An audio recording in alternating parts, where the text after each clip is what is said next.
बड़ा दुश्मन बना फिरता है बच्चों से जो डरता है। बिस्मिल्लाहिर्रहमानिर्रहीम, अस्सलाम वालेकुम। पाकिस्तान मॉर्निंग में आपको खुशामदीद कहेंगे। मैं हूँ आपकी मेज़बान इशालत नान और मैं हूँ मोहम्मद जुनेद हलीम। नाज़रीन, आज 16 दिसंबर है और आज सानिया एफिस को 11 साल हो चुके हैं। और जब भी ये दिन आता है तो ऐसे लगता है जैसे वक्त रुक सा गया हो, जैसे फ़िज़ा में वही सन्नाटा एक बार फिर से उतर आया हो।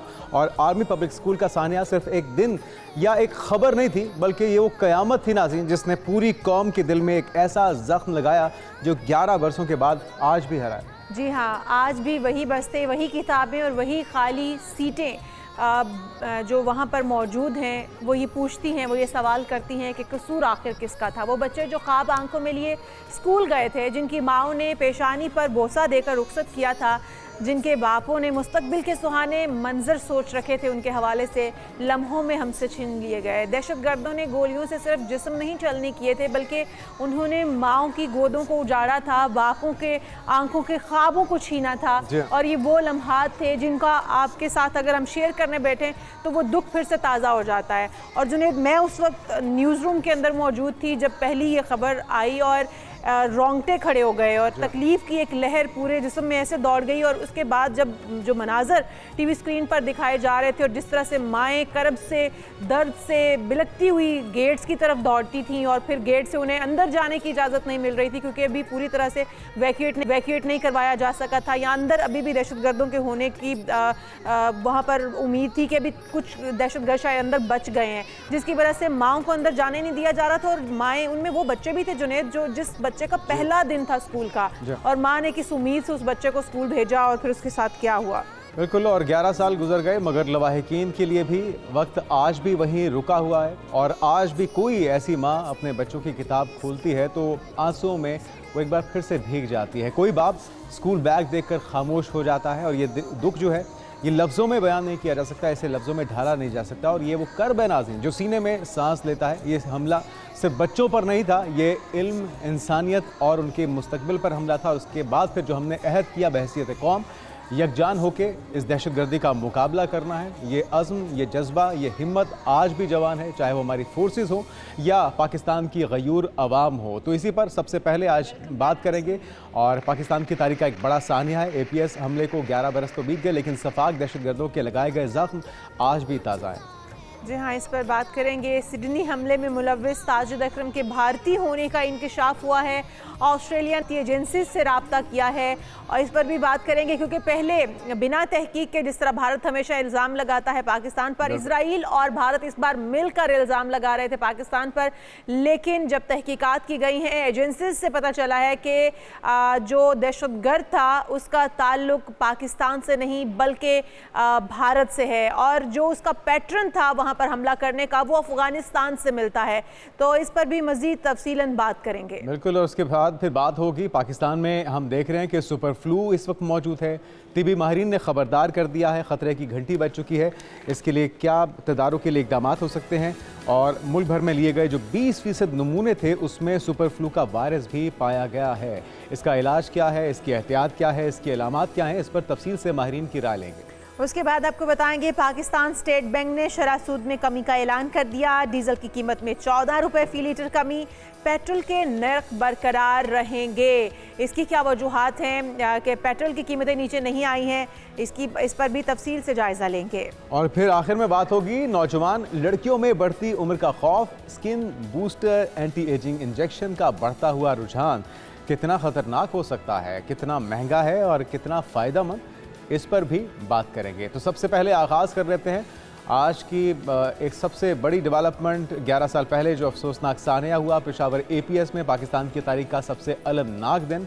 और ये आर्मी पब्लिक स्कूल के ऊपर जो कुछ हुआ ये आप बीती जो उनके वालिदैन के साथ थी। हमारे रिपोर्टर वहाँ पर मौजूद हैं फील्ड में, उनसे बिल्कुल उनसे जान लेते हैं। तो हमारे साथ मौजूद हैं फ़ाद हुसैन। फ़ाद हुसैन, आप बताइएगा, आप स्कूल के बाहर मौजूद हैं, किस मकान पर आप मौजूद हैं, और अभी भी उन वालिदैन की तकालीफ जो हम सिर्फ महसूस कर सकते हैं उसके बारे में क्या कहते हैं आप? जी बिल्कुल, आज 16 दिसंबर के दिन ही पूरी कौम की जानिब से एपीएस के शुहदा को खराज तहसीन पेश किया जा रहा है। 16 दिसंबर 2014 को दहशतगर्दों की जानिब से पेशावर आर्मी पब्लिक स्कूल को निशाना बनाया गया था, जिसमें सैकड़ों बच्चे जो है उनको बेदर्दी से शहीद किया गया था।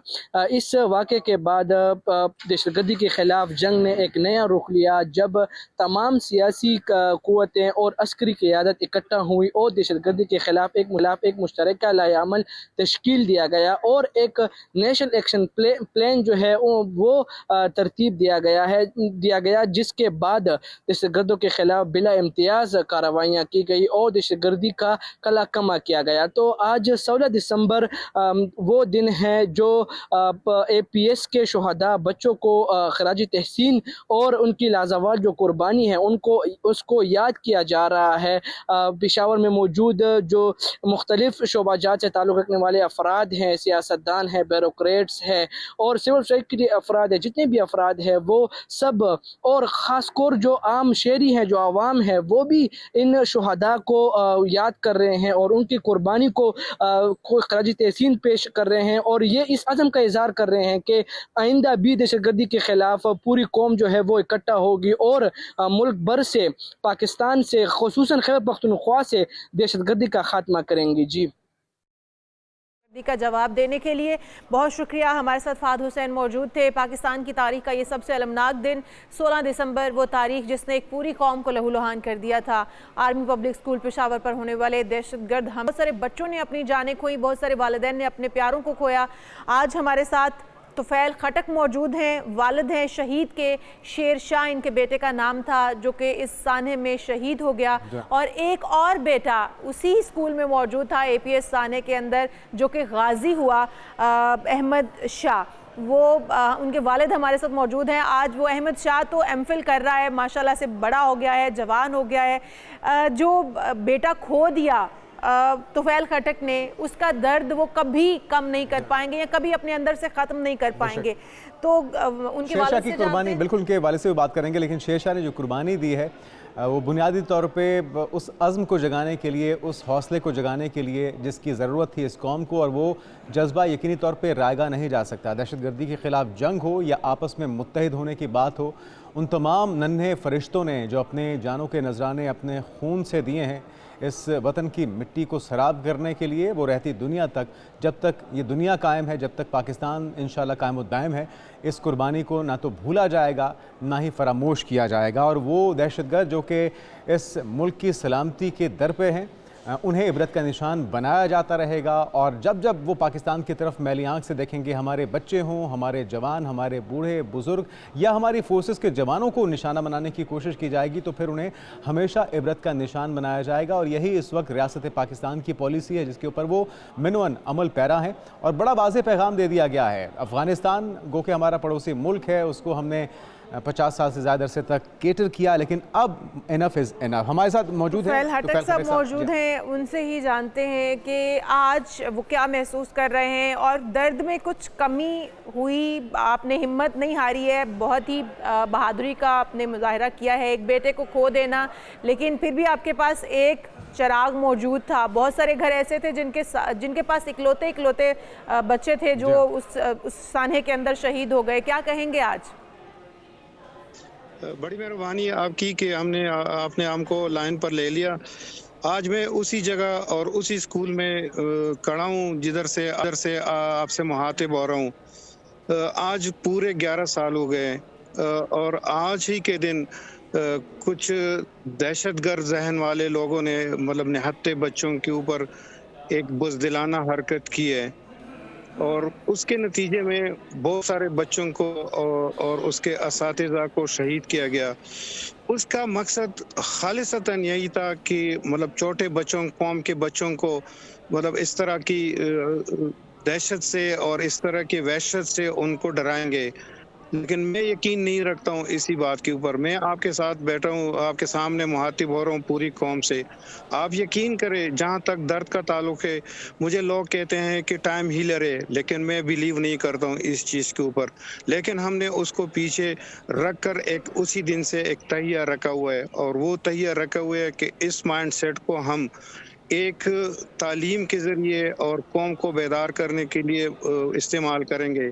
और उसी मकसद को हमने आगे बढ़ाकर जो ज़ख्मी बैठा था, जो कि पोस्ट ट्रॉमा से बहुत बड़ी तकलीफ़ से गुज़रा था, आज अल्हम्दुलिल्लाह उन्होंने अपनी तालीम हासिल कर रहा है और इस्लामाबाद यूनिवर्सिटी से एमफिल की डिग्री ले रहा है।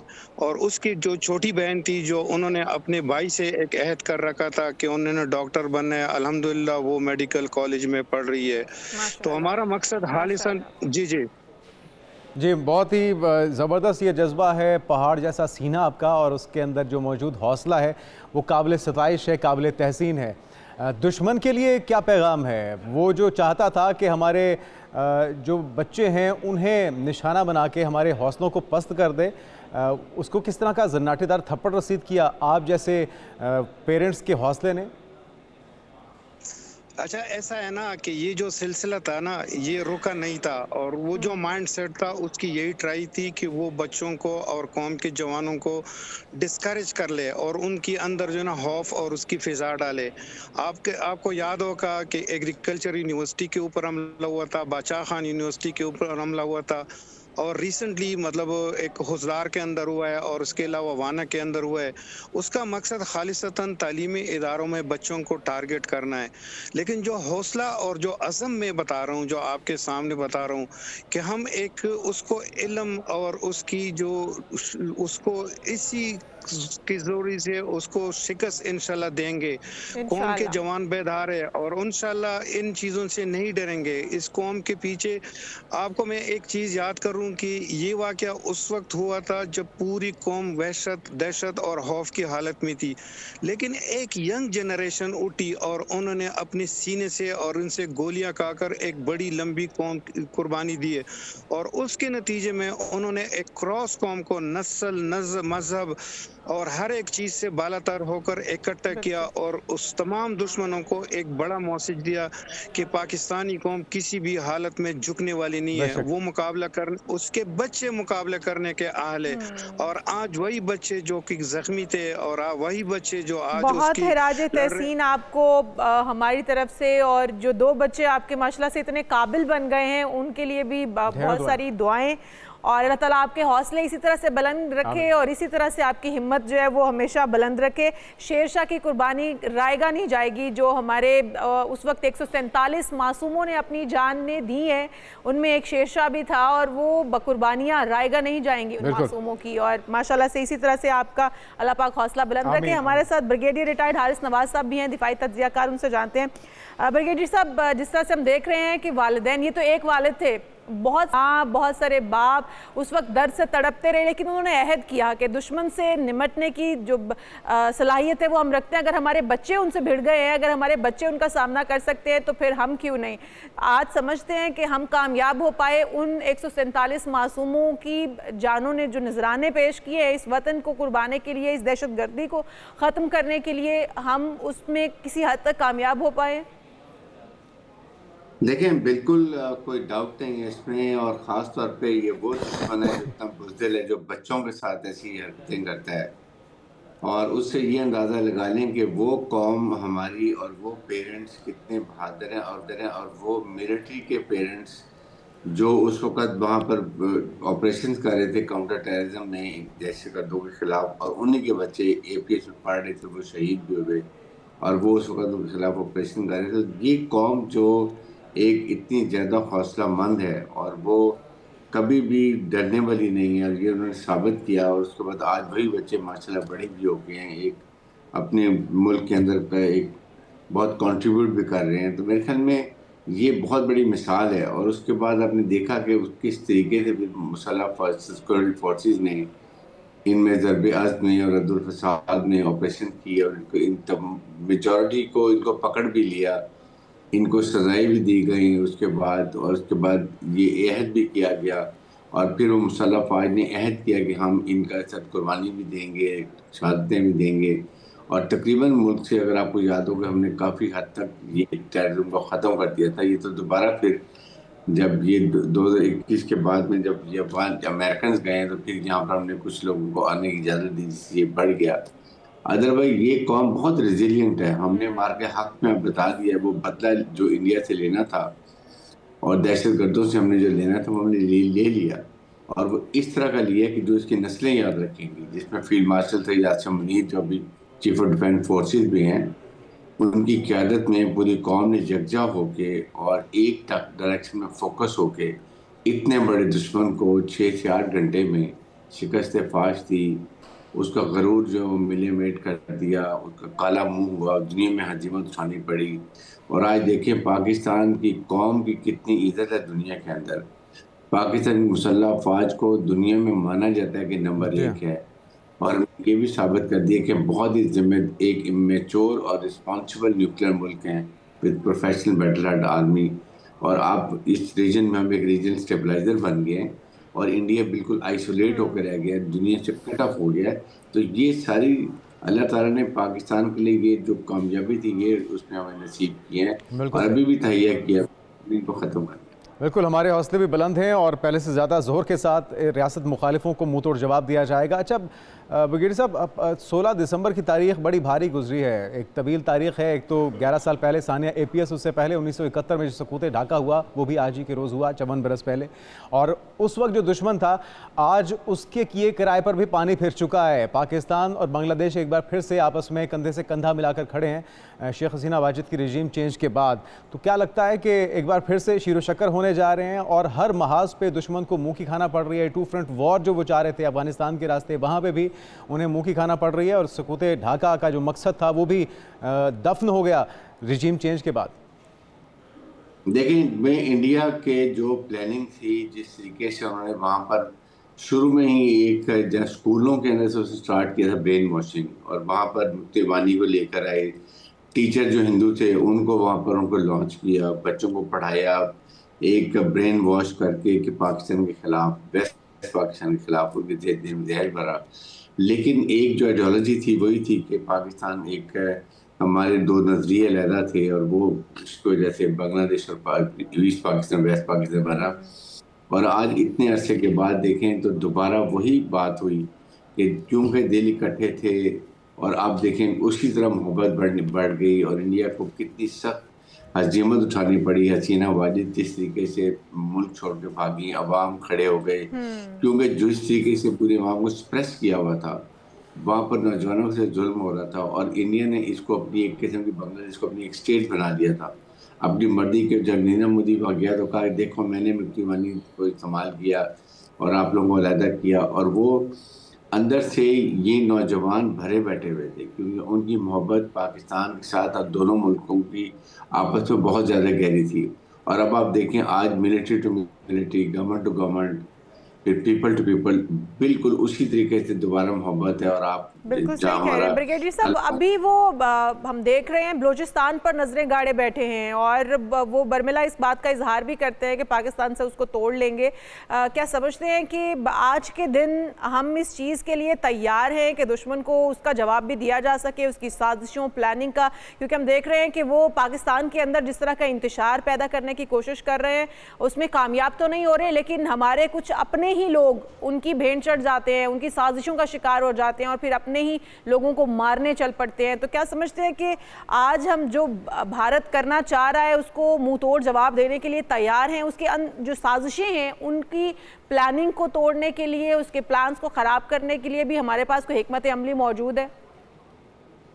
देखें, एक तो बात याद रखेंगे, पाकिस्तान के ऊपर इस वक्त 5th जनरेशन वॉर में बड़ा सख्त अटैक हुआ, हमला हुआ है, और दुश्मन का नैरेटिव एक है कि किसी तरीके से दे रियलाइज कि जब तक पाकिस्तान की मुसल्लह अफवाज मजबूत हैं, अवाम का एतमाद उनको हासिल है, तो पाकिस्तान को नुकसान ये नहीं पहुंचा सकते। अब उन्होंने ये डिसाइड किया है कि किसी तरीके से भी नैरेटिव बिल्ड किया है कि पाकिस्तान की मुसल्लह अफवाज और अवाम में जो एतमाद है वो इसको ख़त्म करो, दरमियान में दरार डालो, फौज को कमज़ोर करो, और फिर लिबिया, सीरिया, इराक की तरह पाकिस्तान को नुकसान पहुँचाओ। लेकिन आपने मार्का हक में देखा कि किस तरीके से फील्ड मार्शल सईद आसिम मुनीर ने पूरी कौम को यकजा किया और फिर प्लानिंग की, और कितने बड़े दुश्मन को 6 से 8 घंटे में एक जादूशाना नशीद किया। मीन से जब तक कौम इकट्ठी रहती है तो मुल्क को कभी नुकसान नहीं होता, because you fight as a nation, फौज अकेली लड़ाई नहीं करती। और इसमें इस वक्त जिस तरीके से इंडिया का नैरेटिव है वो सोशल मीडिया का चल रहा है, फितनल हिंदुस्तान का चाहिए चल रहा है, अफगान तालिबान रजीब का, इसको हमने बैठ के इकट्ठे नैरेटिव को डिफीट करना है। और इसके लिए हमें अपनी हुकूमत की जो पॉलिसी होती है, इंफॉर्मेशन जो मिनिस्ट्री है, ISPR है, जो वो देखें उस पर यकीन करें। मार के वक्त में हमने देखा किस तरह DG ISPR ने और मिनिस्ट्री ऑफ इंफॉर्मेशन ने हमको आगाह रखा व्हाट इज हैपनिंग, और जो बात कही, जो बात बताई वो एग्जैक्ट साबित हुई। हमने कहा 7 जहाज गिराए हैं, तो ट्रम्प ने कहा कि 8 जहाज गिरे हैं, 7 भी नहीं गिरे। और उसके बाद जो हमने उनके ब्रह्मोस मिसाइल S-400 की साइट उड़ाई, उनके 46 एयर बेसिस जहाज उड़ के हमारे सिविलियन को शहीद किया था, हमने वो सारे तबाह किए। ये जवाब था अफवाज पाकिस्तान की जानिब से कि पाकिस्तान की तरफ उठने वाली हर मैली आंख को हम नोच लेंगे, और जो भारत ख्वाब देखता है पाकिस्तान को तोड़ने का, वो अब पूरा नहीं हो पाएगा। पाकिस्तानी अवाम मुत्तहिद हैं और अफवाज पाकिस्तान के साथ शाना बशाना खड़े हैं, तो कभी भी ये मुमकिन नहीं है कि भारत यहाँ पर अपनी जो कारस्तानियाँ हैं उनमें कामयाब हो जाए या अपनी साजिशों में कामयाब हो जाए। वो बलूचिस्तान हो, KPK हो या पंजाब सन, कोई भी हमारा सूबा हो, तमाम सूबे यकजान हैं और एक पेज पर खड़े हैं। बिल्कुल, बहुत शुक्रिया। हमारे साथ ब्रिगेडियर रिटायर्ड हारिस नवाज साहब मौजूद थे, दिफाई तज्जियाकार, और यहाँ पर शामिल करते हैं। एक ब्रेक से जब वापस आएंगे तो बात करेंगे ऑस्ट्रेलिया के शहर सिडनी में होने वाला जो खूनरेज़ वाक़या था, उसको भी भारत पाकिस्तान के साथ जोड़ने की भरपूर कोशिश कर रहा था, लेकिन उसमें भी उसको मुंह की खानी पड़ी है। बात हो जाए ऑस्ट्रेलिया के शहर सिडनी में होने वाले खूनरेज़ वाक़े की, ना सिर्फ मकामी कम्युनिटी बल्कि पूरी दुनिया के लिए एक अफसोसनाक वाक़या। और यहूद मुखालिफ ये नफ़रत पर मबनी इस मनसूबाबंद हमले में 16 अफराद जान से गए हैं और 40 के करीब ज़ख्मी हुए। लेकिन हमने रिवायती अंदाज देखा है, पाकिस्तान के ख़िलाफ़ प्रोपेगेंडा मशीन्स एक्टिव हुई, जिसमें सबसे जो सरगर्म थे वो इंडियन मीडिया, गोदी मीडिया, इजरायली मीडिया और फिर अफ़गानी मीडिया। ये तीनों एक ट्राइका की सूरत में पाकिस्तान के ख़िलाफ़ कमर बस्ता थे। वो सारे के सारे झूठ और नफ़रत पे मबनी जो प्रोपेगेंडा था, कुछ ही मिनटों के बाद, कुछ ही घंटों के बाद कोलैप्स कर गया। और जब हकीकत आश्कार हुई तो पता लगा कि वो हमलावर पाकिस्तानी नहीं बल्कि इंडियन ओरिजिन का था। उसका जो बाप था, उसका वालिद था, वो इंडियन था और उसकी वालिदा इटालियन थी। तो ये शर्म का मकाम है, डूब मरने का मकाम है भाजपा सरकार के लिए और उनके ज़ेर असर काम करने वाले गोदी मीडिया के लिए। बिल्कुल। और सवाल यहाँ पर यह पैदा होता है कि हमला होने से भी पहले क्या भारत को पहले से पता चल जाता है कि इसके अंदर पाकिस्तान मुलविस होगा? क्योंकि बिना तहकीक के जिस तरह से भारत के अंदर ढिंडोरा पीटा जाता है कि इसका जो जिम्मेदार है वो पाकिस्तान है, इसी तरह से सिडनी के अंदर होने वाले वाक़े में भी बिना तहकीक के पाकिस्तान के लिए प्रोपेगेंडा किया गया। लेकिन इस बार जो भारत को मुंह की खानी पड़ी है, क्या भारत उससे सबक सीखेगा या नहीं? हमारे साथ एजाज आसी साहब, माहिर आलमी अमूर मौजूद हैं। वेलकम टू शो कहेंगे आपको एजाज आसी साहब। एजाज आसी साहब, वैसे तो बहुत दुख की बात है, बहुत बड़ा सानहा गुजरा है जिसके अंदर इतनी जानें चली गई। हम सब सिडनी के, ऑस्ट्रेलिया के दुख में बराबर के शरीक हैं, लेकिन जिस तरह से पाकिस्तान को मोरद इल्ज़ाम ठहराया जाता है और दहशतगर्दी को पाकिस्तान के साथ जोड़ा जाता है, इस बार भारत के ताने बाने इस दहशतगर्दी वाक़े के साथ जुड़े हुए मिल रहे हैं। तो क्या आप समझते हैं कि भारत को अब कोई नकेल डाल पाएगा या भारत को बता पाएगा कि दहशतगर्द मुल्क आखिर कौन है और इससे कोई सबक सीखेगा भारत? नहीं जी, मुझे नहीं लगता। देखें, हमारे पास पिछले 1-2 सालों को अगर आप देखें तो पहलगाम के वाक़े के अलावा भी उन्होंने बगैर सोचे समझे, बगैर किसी टाइम को ज़ाया किए हुए, अपनी इन्वेस्टिगेशन को कंप्लीट किए हुए, इंडिया ने पहले हमारे ऊपर ना सिर्फ इल्ज़ाम लगाया बल्कि ऑस्ट्रेलिया वाले केस में जहां इंडिया की ना सिर्फ एक्सेस नहीं है बल्कि इवन पुलिस को एक टाइम लगना है इन्वेस्टिगेशन करने में, उस सोर्सेज तक पहुंचने में, और उसके जो एमओ के अलावा जो उसके मोटिव्स हैं उस तक पहुंचने में। तो इंडियन अवाम और इंडियन मीडिया जो है वो with in few minutes literally ना सिर्फ पाकिस्तान के ऊपर फिंगर्स पॉइंट करना शुरू हो गया बल्कि उन्होंने तो यहाँ तक भी कहना शुरू कर दिया कि ये लाहौर से है या कराची से है या फलाना है या तो मतलब बंदा पूछे कि ये झूठ के पाउंड नहीं होते।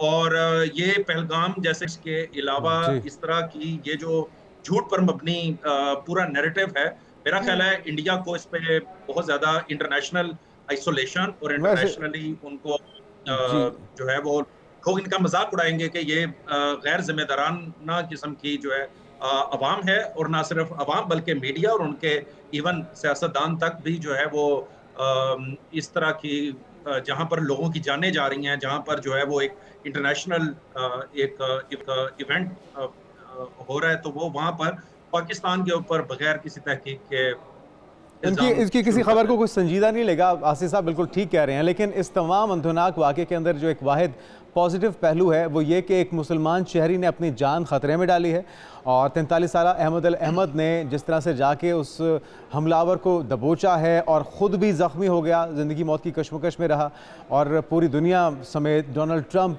ऑस्ट्रेलियन गवर्नमेंट उनको हीरो करार दे रही हैं, तो ये एक पॉजिटिव पहलू है। वो लोग जो किसी मज़हब के साथ या मुसलमानों के साथ दहशतगर्दी को जोड़ते हैं, उनके लिए एक बड़ी ज़बरदस्त मिसाल है कि इस दहशतगर्दी को रोकने में एक मुसलमान ने किरदार अदा किया और फिर लाखों डॉलर उनके लिए इकट्ठे भी किए गए। जी बिल्कुल, देखें मुसलमानों ने, ये कोई पहला वाक़या नहीं है कि एक आम शहरी मुसलमान किसी शहरी किसी भी मुल्क से हो चाहे वो, उसने पहली दफ़ा अपने आप को सेक्रीफाइस करते हुए in the line of fire अपने आप को नहीं डाला। अमेरिका में कई मुतअद्दद जो वाक़यात हुए हैं रिसेंटली गन्स से रिलेटेड भी, तो उसमें भी आप देखेंगे, यूरोप में कई हुए हैं, तो आप वहाँ देखेंगे स्पेशली यूके में, तो वहाँ देखेंगे कि मुसलमानों ने या इवन पाकिस्तानी ओरिजिन्स के लोगों ने बगैर किसी डर और खौफ के सेक्रीफाइस करते हुए अपने आप को in the line of fire ना सिर्फ डाला, बल्कि जो भी वो एक वायलेंस वाली सिचुएशन थी उसमें कत्ल मकदूर कोशिश की कि लोगों को बचाया जा सके। और मेरा ख्याल है ये एक बड़ी ज़बरदस्त मिसाल जो है वो लोगों के सामने आई है, और हमें उस चीज़ के ऊपर कोशिश करनी चाहिए कि उसको ज़्यादा उजागर करें और ये देखा जाए कि ये भी एक मुसलमान बंदा था, 43 इयर्स ओल्ड, उसकी भी फैमिली थी, उसका एक पूरा बैकग्राउंड था। तो मेरे ख्याल में इंटरनेशनल कम्युनिटी ने इसको ना सिर्फ नोट किया बल्कि पाकिस्तान और पाकिस्तान के अलावा दूसरे दीगर इस्लामी ममालिक को चाहिए कि इस नैरेटिव को अच्छा, फ़रोग़ दें और वो देखें कि आसिफ साहब अगर हम देखें तो ये इजराइल के वहाँ पर नुमाइंदगान मौजूद थे, इजरायली को इवेंट चल रहा था जिनके ऊपर अटैक किया गया, जूइश लॉबी वहाँ पर मौजूद थी। अगर हम देखें तो क्या भारत डबल गेम खेल रहा है, इजराइल के साथ भी हाथ कर रहा है? इजराइल के साथ एक तरफ तो मोहब्बत की पींगें बढ़ाई जाती हैं और फिर दहशतगर्दी का अटैक भी उन पर किया जाता है। पाकिस्तान को सिर्फ मोरद इल्ज़ाम ठहराने के लिए, इसका बसेरा पाकिस्तान के सर से जाने के लिए ये सारी तकरीबकारी समझते हो सकती है, क्योंकि जो ऑस्ट्रेलियन एजेंसीज वो डायरेक्ट भारत के साथ इस वक्त राब्ते में है, भारत से जांच पड़ताल की जा रही है, जिसका कोई शकूक शुबहात नहीं है बाकी रहे कि भारत के साथ इस दहशतगर्द का ताल्लुक है या वहां पर दहशतगर्दी जो फैला रहा है वो भारत फैला रहा है। तो क्या समझते हैं कि भारत इस वक्त डबल गेम कर रहा है, इजराइल के साथ भी पाकिस्तान के साथ भी? देखें जी, हमने रिसेंटली ईरान और इजराइल की वॉर के दरमियान भी देखा, कतर में जो इंडियन जासूस पकड़े गए और कतर ने उसके ऊपर काफ़ी सख्त एक्शन लिया। ईरान हमारे सामने एग्जांपल्स है। मिडल ईस्ट में कई रिपोर्ट्स हैं कि यूएई के अंदर इंडियन जो स्पाई रिंग है वो बड़ा मतलब मुतहर्रिक रहा है। तो ये कोई बईद नहीं है कि इंडियन जो डीप स्टेट है और इंडियन जो इंटेलिजेंस के इदारे हैं वो ना सिर्फ ये कि पाकिस्तान के ऊपर डर्ट फेंकने की कोशिश कर रहे हैं, बल्कि वो इजराइल के साथ भी हो सकता है कि एक अच्छी खासी एक नैरेटिव बिल्ड किया जा सकता है और उसमें काफ़ी शवाहद हमें मिलते हैं कि वो एक गैर जिम्मेदाराना किस्म का जो उसका रवैया है ख़ासतौर पर मीडिया का, तो वो एक अहम जो सवालात हैं जो कि ख़ासतौर पे Australian government, Australian intelligence agencies और लॉ इन्फोर्समेंट एजेंसीज के लिए वो वहाँ से चीज़ हटकर वो एक बिल्कुल ही मैं समझता हूँ कि गैर जिम्मेदाराना और गैर ज़रूरी जो डायरेक्शन है वो इंडियन मीडिया और इंडियन अवाम और इंडियन जो इस्टेब्लिशमेंट है वो उस तरफ करने की कोशिश कर रही है। और इसमें ना सिर्फ, और इसमें मेरा ख्याल है कि इसका जो नेट रिजल्ट है वो इंडिया को खुद उठाना पड़ेगा, क्योंकि उसकी जो क्रेडिबिलिटी है, उसकी जो सीरियसनेस है in the wake of a terror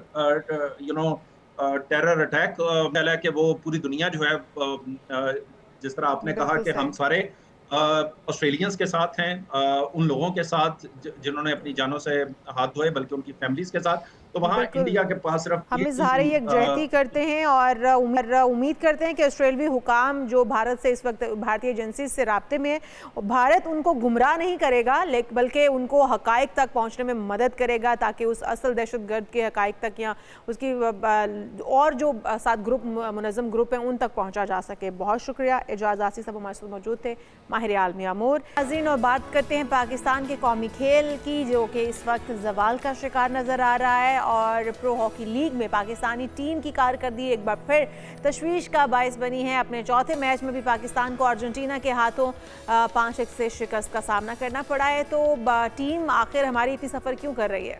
एक ये वो सफ़र कर रही है और एक हम उनको देख देख के सफ़र कर रहे हैं। ये सफ़र कब ख़त्म होगा?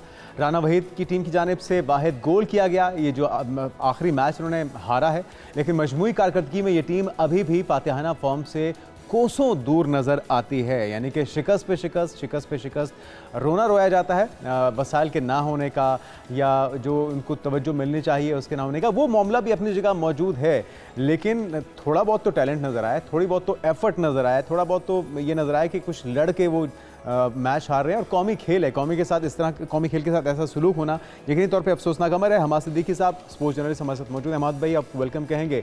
मुसलसल चौथी शिकस्त, वजूहात क्या हैं, जिम्मेदार कौन है और क्या रिवाइवल के बारे में हम कोई ख्वाब देख सकते हैं या फिर भूल जाएं?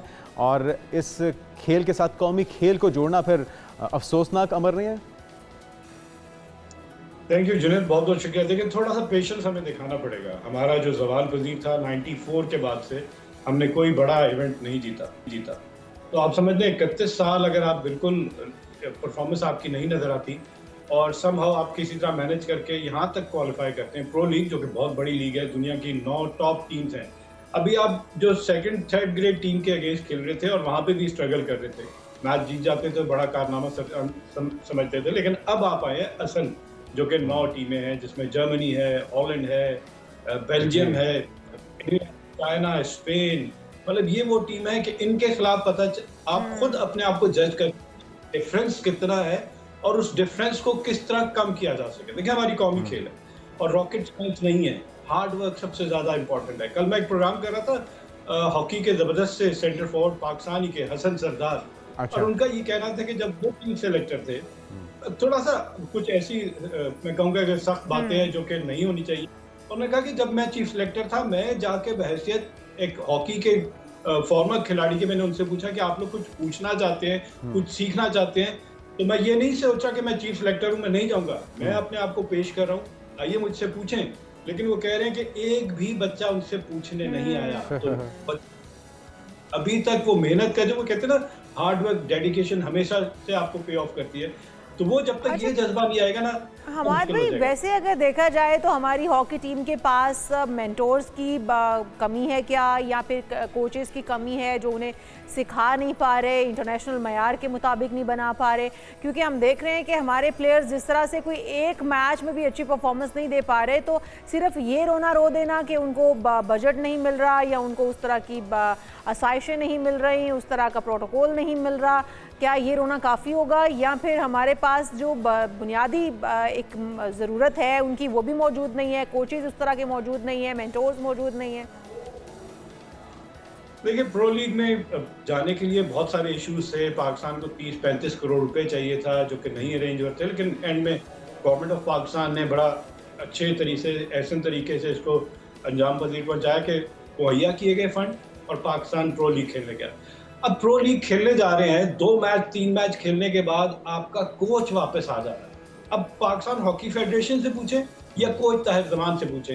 ताहिर जमान ये कह रहे हैं कि मेरे पर्सनल रीजन, अगर आपके पर्सनल रीजन थे तो आप इस लीग से पहले ही ना जाते। उन्होंने कहा कि मेरी बेटी की शादी है 20 दिसंबर को, तो वो प्रो लीग छोड़कर आगे पाकिस्तान की टीम जो 2 मैचेस है आखिरी, वो बगैर कोच के खेल रही है।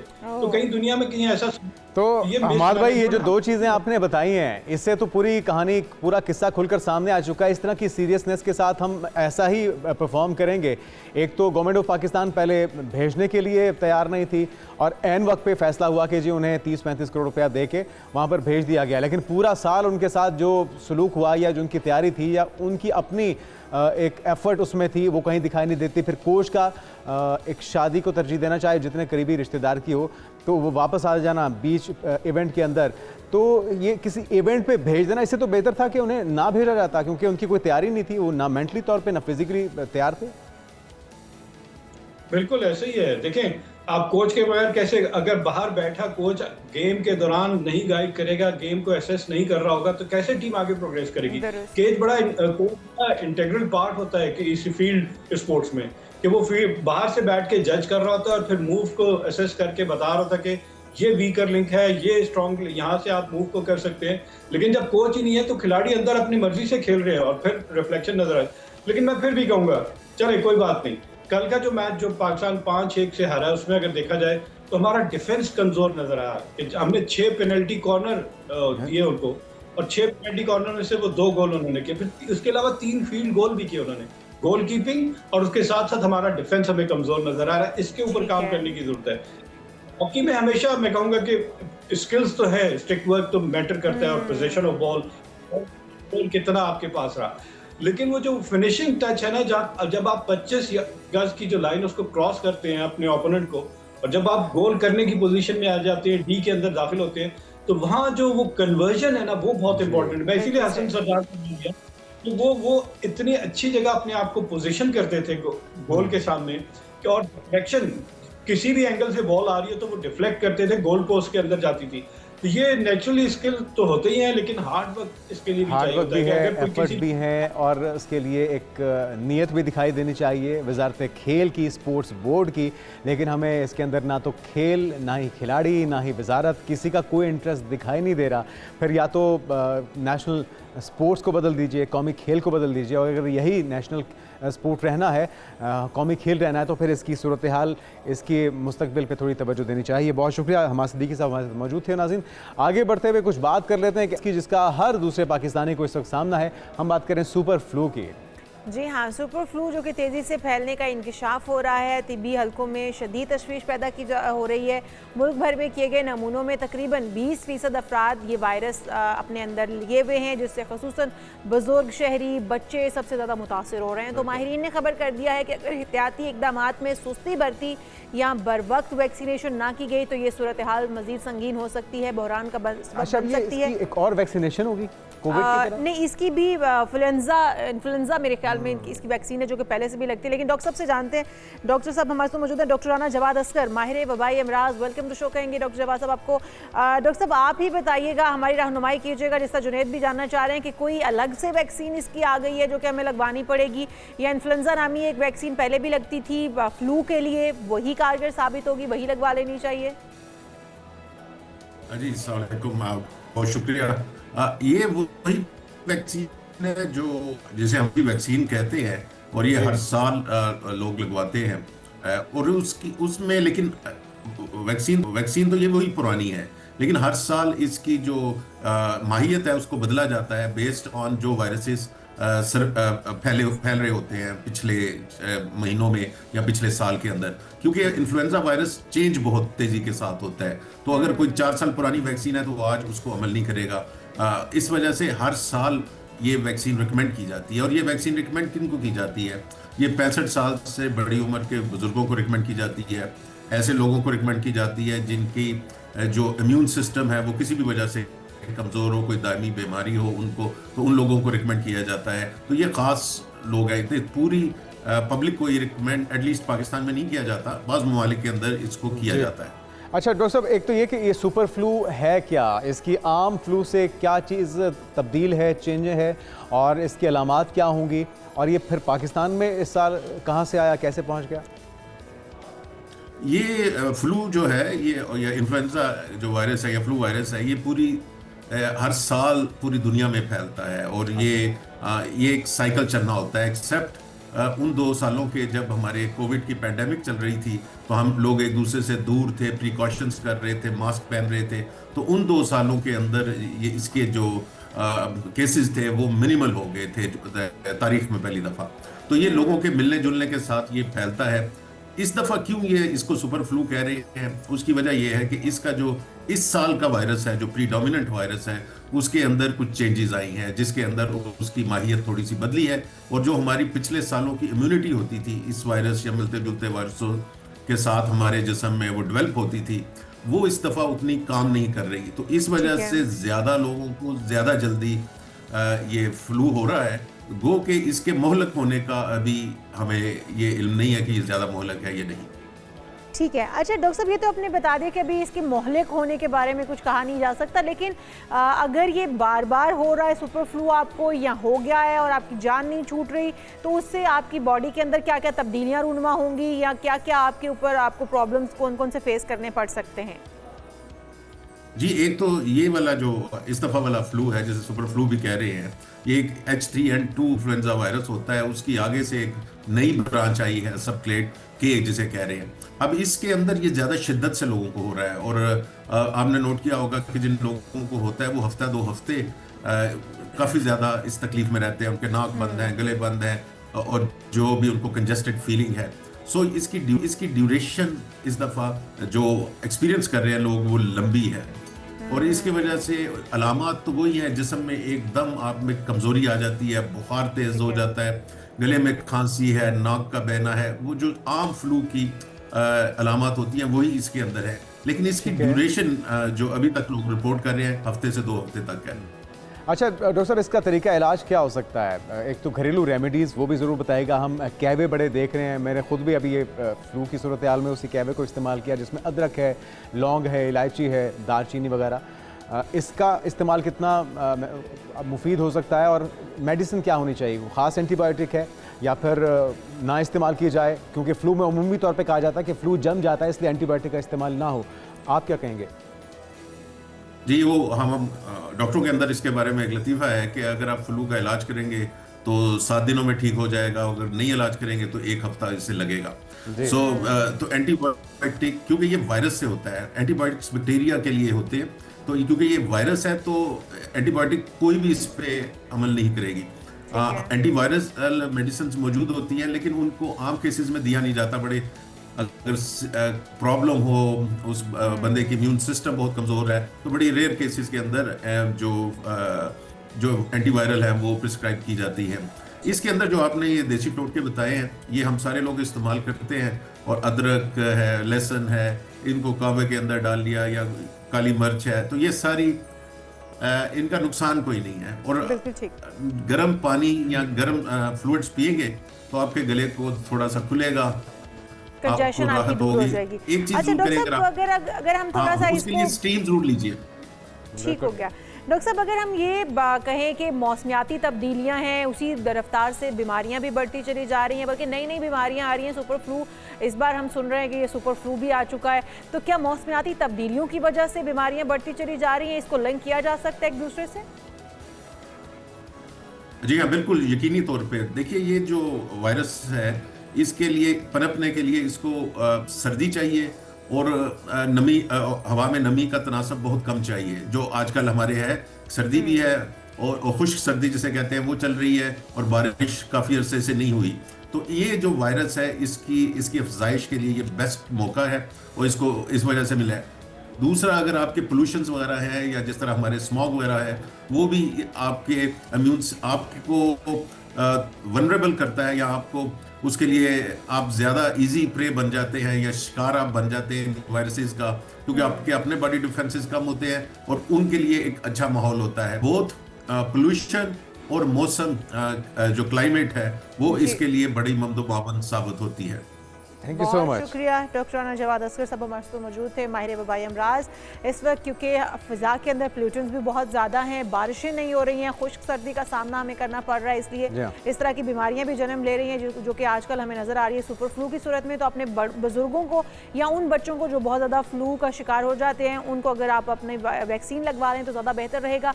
नहीं तो एहतियाती तदाबीर ज़रूर अपनाइए, और जो आप कहवे पीते हैं वो भी ज़रूर आप इस्तेमाल करते रहिए, गर्म पानी का इस्तेमाल कीजिए तो आप बचे रहें। एहतियात ज़रूरी है, और टेस्ट करवाइए, मास्क लगाइए, और बर वक्त इलाज कीजिए, और इसको हल्का मत लीजिए, क्योंकि यूँ ना हो कि संगीन सूरत हाल इख्तियार कर ले। आगे बढ़ते हैं, कुछ बात कर लेते हैं मारूफ अदाकारा फिरदौस बेगम की, जिनकी 5वीं बरसी आज मनाई जा रही है। फिरदौस बेगम जो हैं, वो उनका असल नाम परवीन था, और उन्होंने मशहूर पाकिस्तानी फिल्म हीर रांझा में हीर का किरदार अदा किया था। फिरदौस बेगम की दीगर मशहूर फिल्मों में फानूस ख़ानदान, मलंग, लाई लग और औरत शामिल हैं। फिरदौस बेगम ने मजमूई तौर पर फिल्मों में 150 फिल्म में अदाकारी के जौहर दिखाए थे, जिनमें उनकी 3 पश्तो थी, 130 पंजाबी थी और 20 उर्दू फिल्में शामिल थीं। तो उन पर फिल्माया गया एक गाना आइए हम भी मुलाहिजा करते हैं, आप भी देखिए। पंजाबी गाने और इनके लिरिक्स इतने खूबसूरत है जुनैद, और पुरसुकून आपको महसूस होता है इसको कि आजकल के वो जो तेज़ी वाले और शोर और हंगामे वाले उनसे बहुत ही मुख्तलिफ हैं, और यही वो यादें हैं जिनको आज भी हम सुनते हैं तो दोबारा से उसी माहौल में उसी वक्त में खो जाते हैं, वापस चले जाते हैं जुनैद, अपने बचपन में वापस चले जाते हैं। और बात हो जाए पाकिस्तानी मईशत की, पाकिस्तान स्टेट बैंक ने हाल ही में पॉलिसी रेट में 50 बेसिस पॉइंट्स कमी का ऐलान करके माशी दुनिया में एक अहम कदम उठाया है, और अब शरह सूद जो है वो 10.5 की सतह पर इस वक्त है, और मई 2025 से शरह सूद 11% पर मुकर्रर थी, लेकिन अब इसमें कमी कर दी गई है और माशी नमू को फ़रोग देने के लिए, कर्ज़ों की लागत कम करने और सारिफिन को रिलीफ देने के लिए ये इक़दाम उठाया गया है। कितनी रिलीफ साबित होगा ये, क्योंकि अब हम देख रहे हैं कि डीजल के अंदर भी 14 रुपए की कमी की गई है, लेकिन पेट्रोल की कीमत बरकरार रखी गई है। कुछ अहम फैसले किए जा रहे हैं जिसके हवाले से हम जानते हैं। डॉक्टर हाकान हसन नजीब साहब हमारे साथ मौजूद हैं, साबिक मुशीर वज़ारत ख़ज़ाना। वेलकम टू शो कहेंगे डॉक्टर साहब आपको। डॉक्टर हाकान साहब, आप इससे जानेंगे कि कितनी बेहतरी आएगी इससे, क्योंकि 50 बेस पॉइंट्स की कमी से आप समझते हैं कि बेहतरी लाई जा सकेगी? बिस्मिल्लाहिर्रहमानिर्रहीम। देखिए, इसको इस तनाजुल में देखना चाहिए कि आज से 28 माह पहले जुलाई 2023 में जब फंड के साथ एंगेजमेंट IMF के साथ हुई थी, तो पाकिस्तान एक डिफ़ॉल्ट के दहाने पे खड़ा हुआ था। 22% का फिर इंटरेस्ट रेट करना पड़ा इकोनॉमी को स्लो करने के लिए। ये वो इंस्ट्रूमेंट है, वन ऑफ द इंस्ट्रूमेंट्स जो फंड यूज़ करता है टू क्रिएट, जिसे कहेंगे सेम्बलेंस या एक मैक्रो स्टेबिलिटी। इससे अफराते ज़र यानी कि जो कीमतों के बढ़ने की शरह थी वो नुमाया कमी हो गई उसमें। वो अब लग रहा है कि 5 से 7% पे ऑन दी एवरेज सेटल हो जाएगी। इसने हमें मौका दिया कि 22% का जो इंटरेस्ट रेट है वो अब 10.5% पे आ गया है। इसको आसान लफ्ज़ों में इस तरह सोचना चाहिए कि थोड़ा सा जो इकोनॉमिक ग्रोथ या बिजनेस साइकिल का अप ट्रेंड है उसको देखा जा सकता है। इसकी वजह यह है कि लेट्स से कि आपने गाड़ी खरीदनी थी, तो अगर आप पहले 1 करोड़ की गाड़ी खरीदेंगी तो आपको 22 लाख रुपए की किस्त देनी पड़ेगी। अब आपको 10.5 लाख की देनी पड़ेगी, तो आप गाड़ी खरीदेंगी।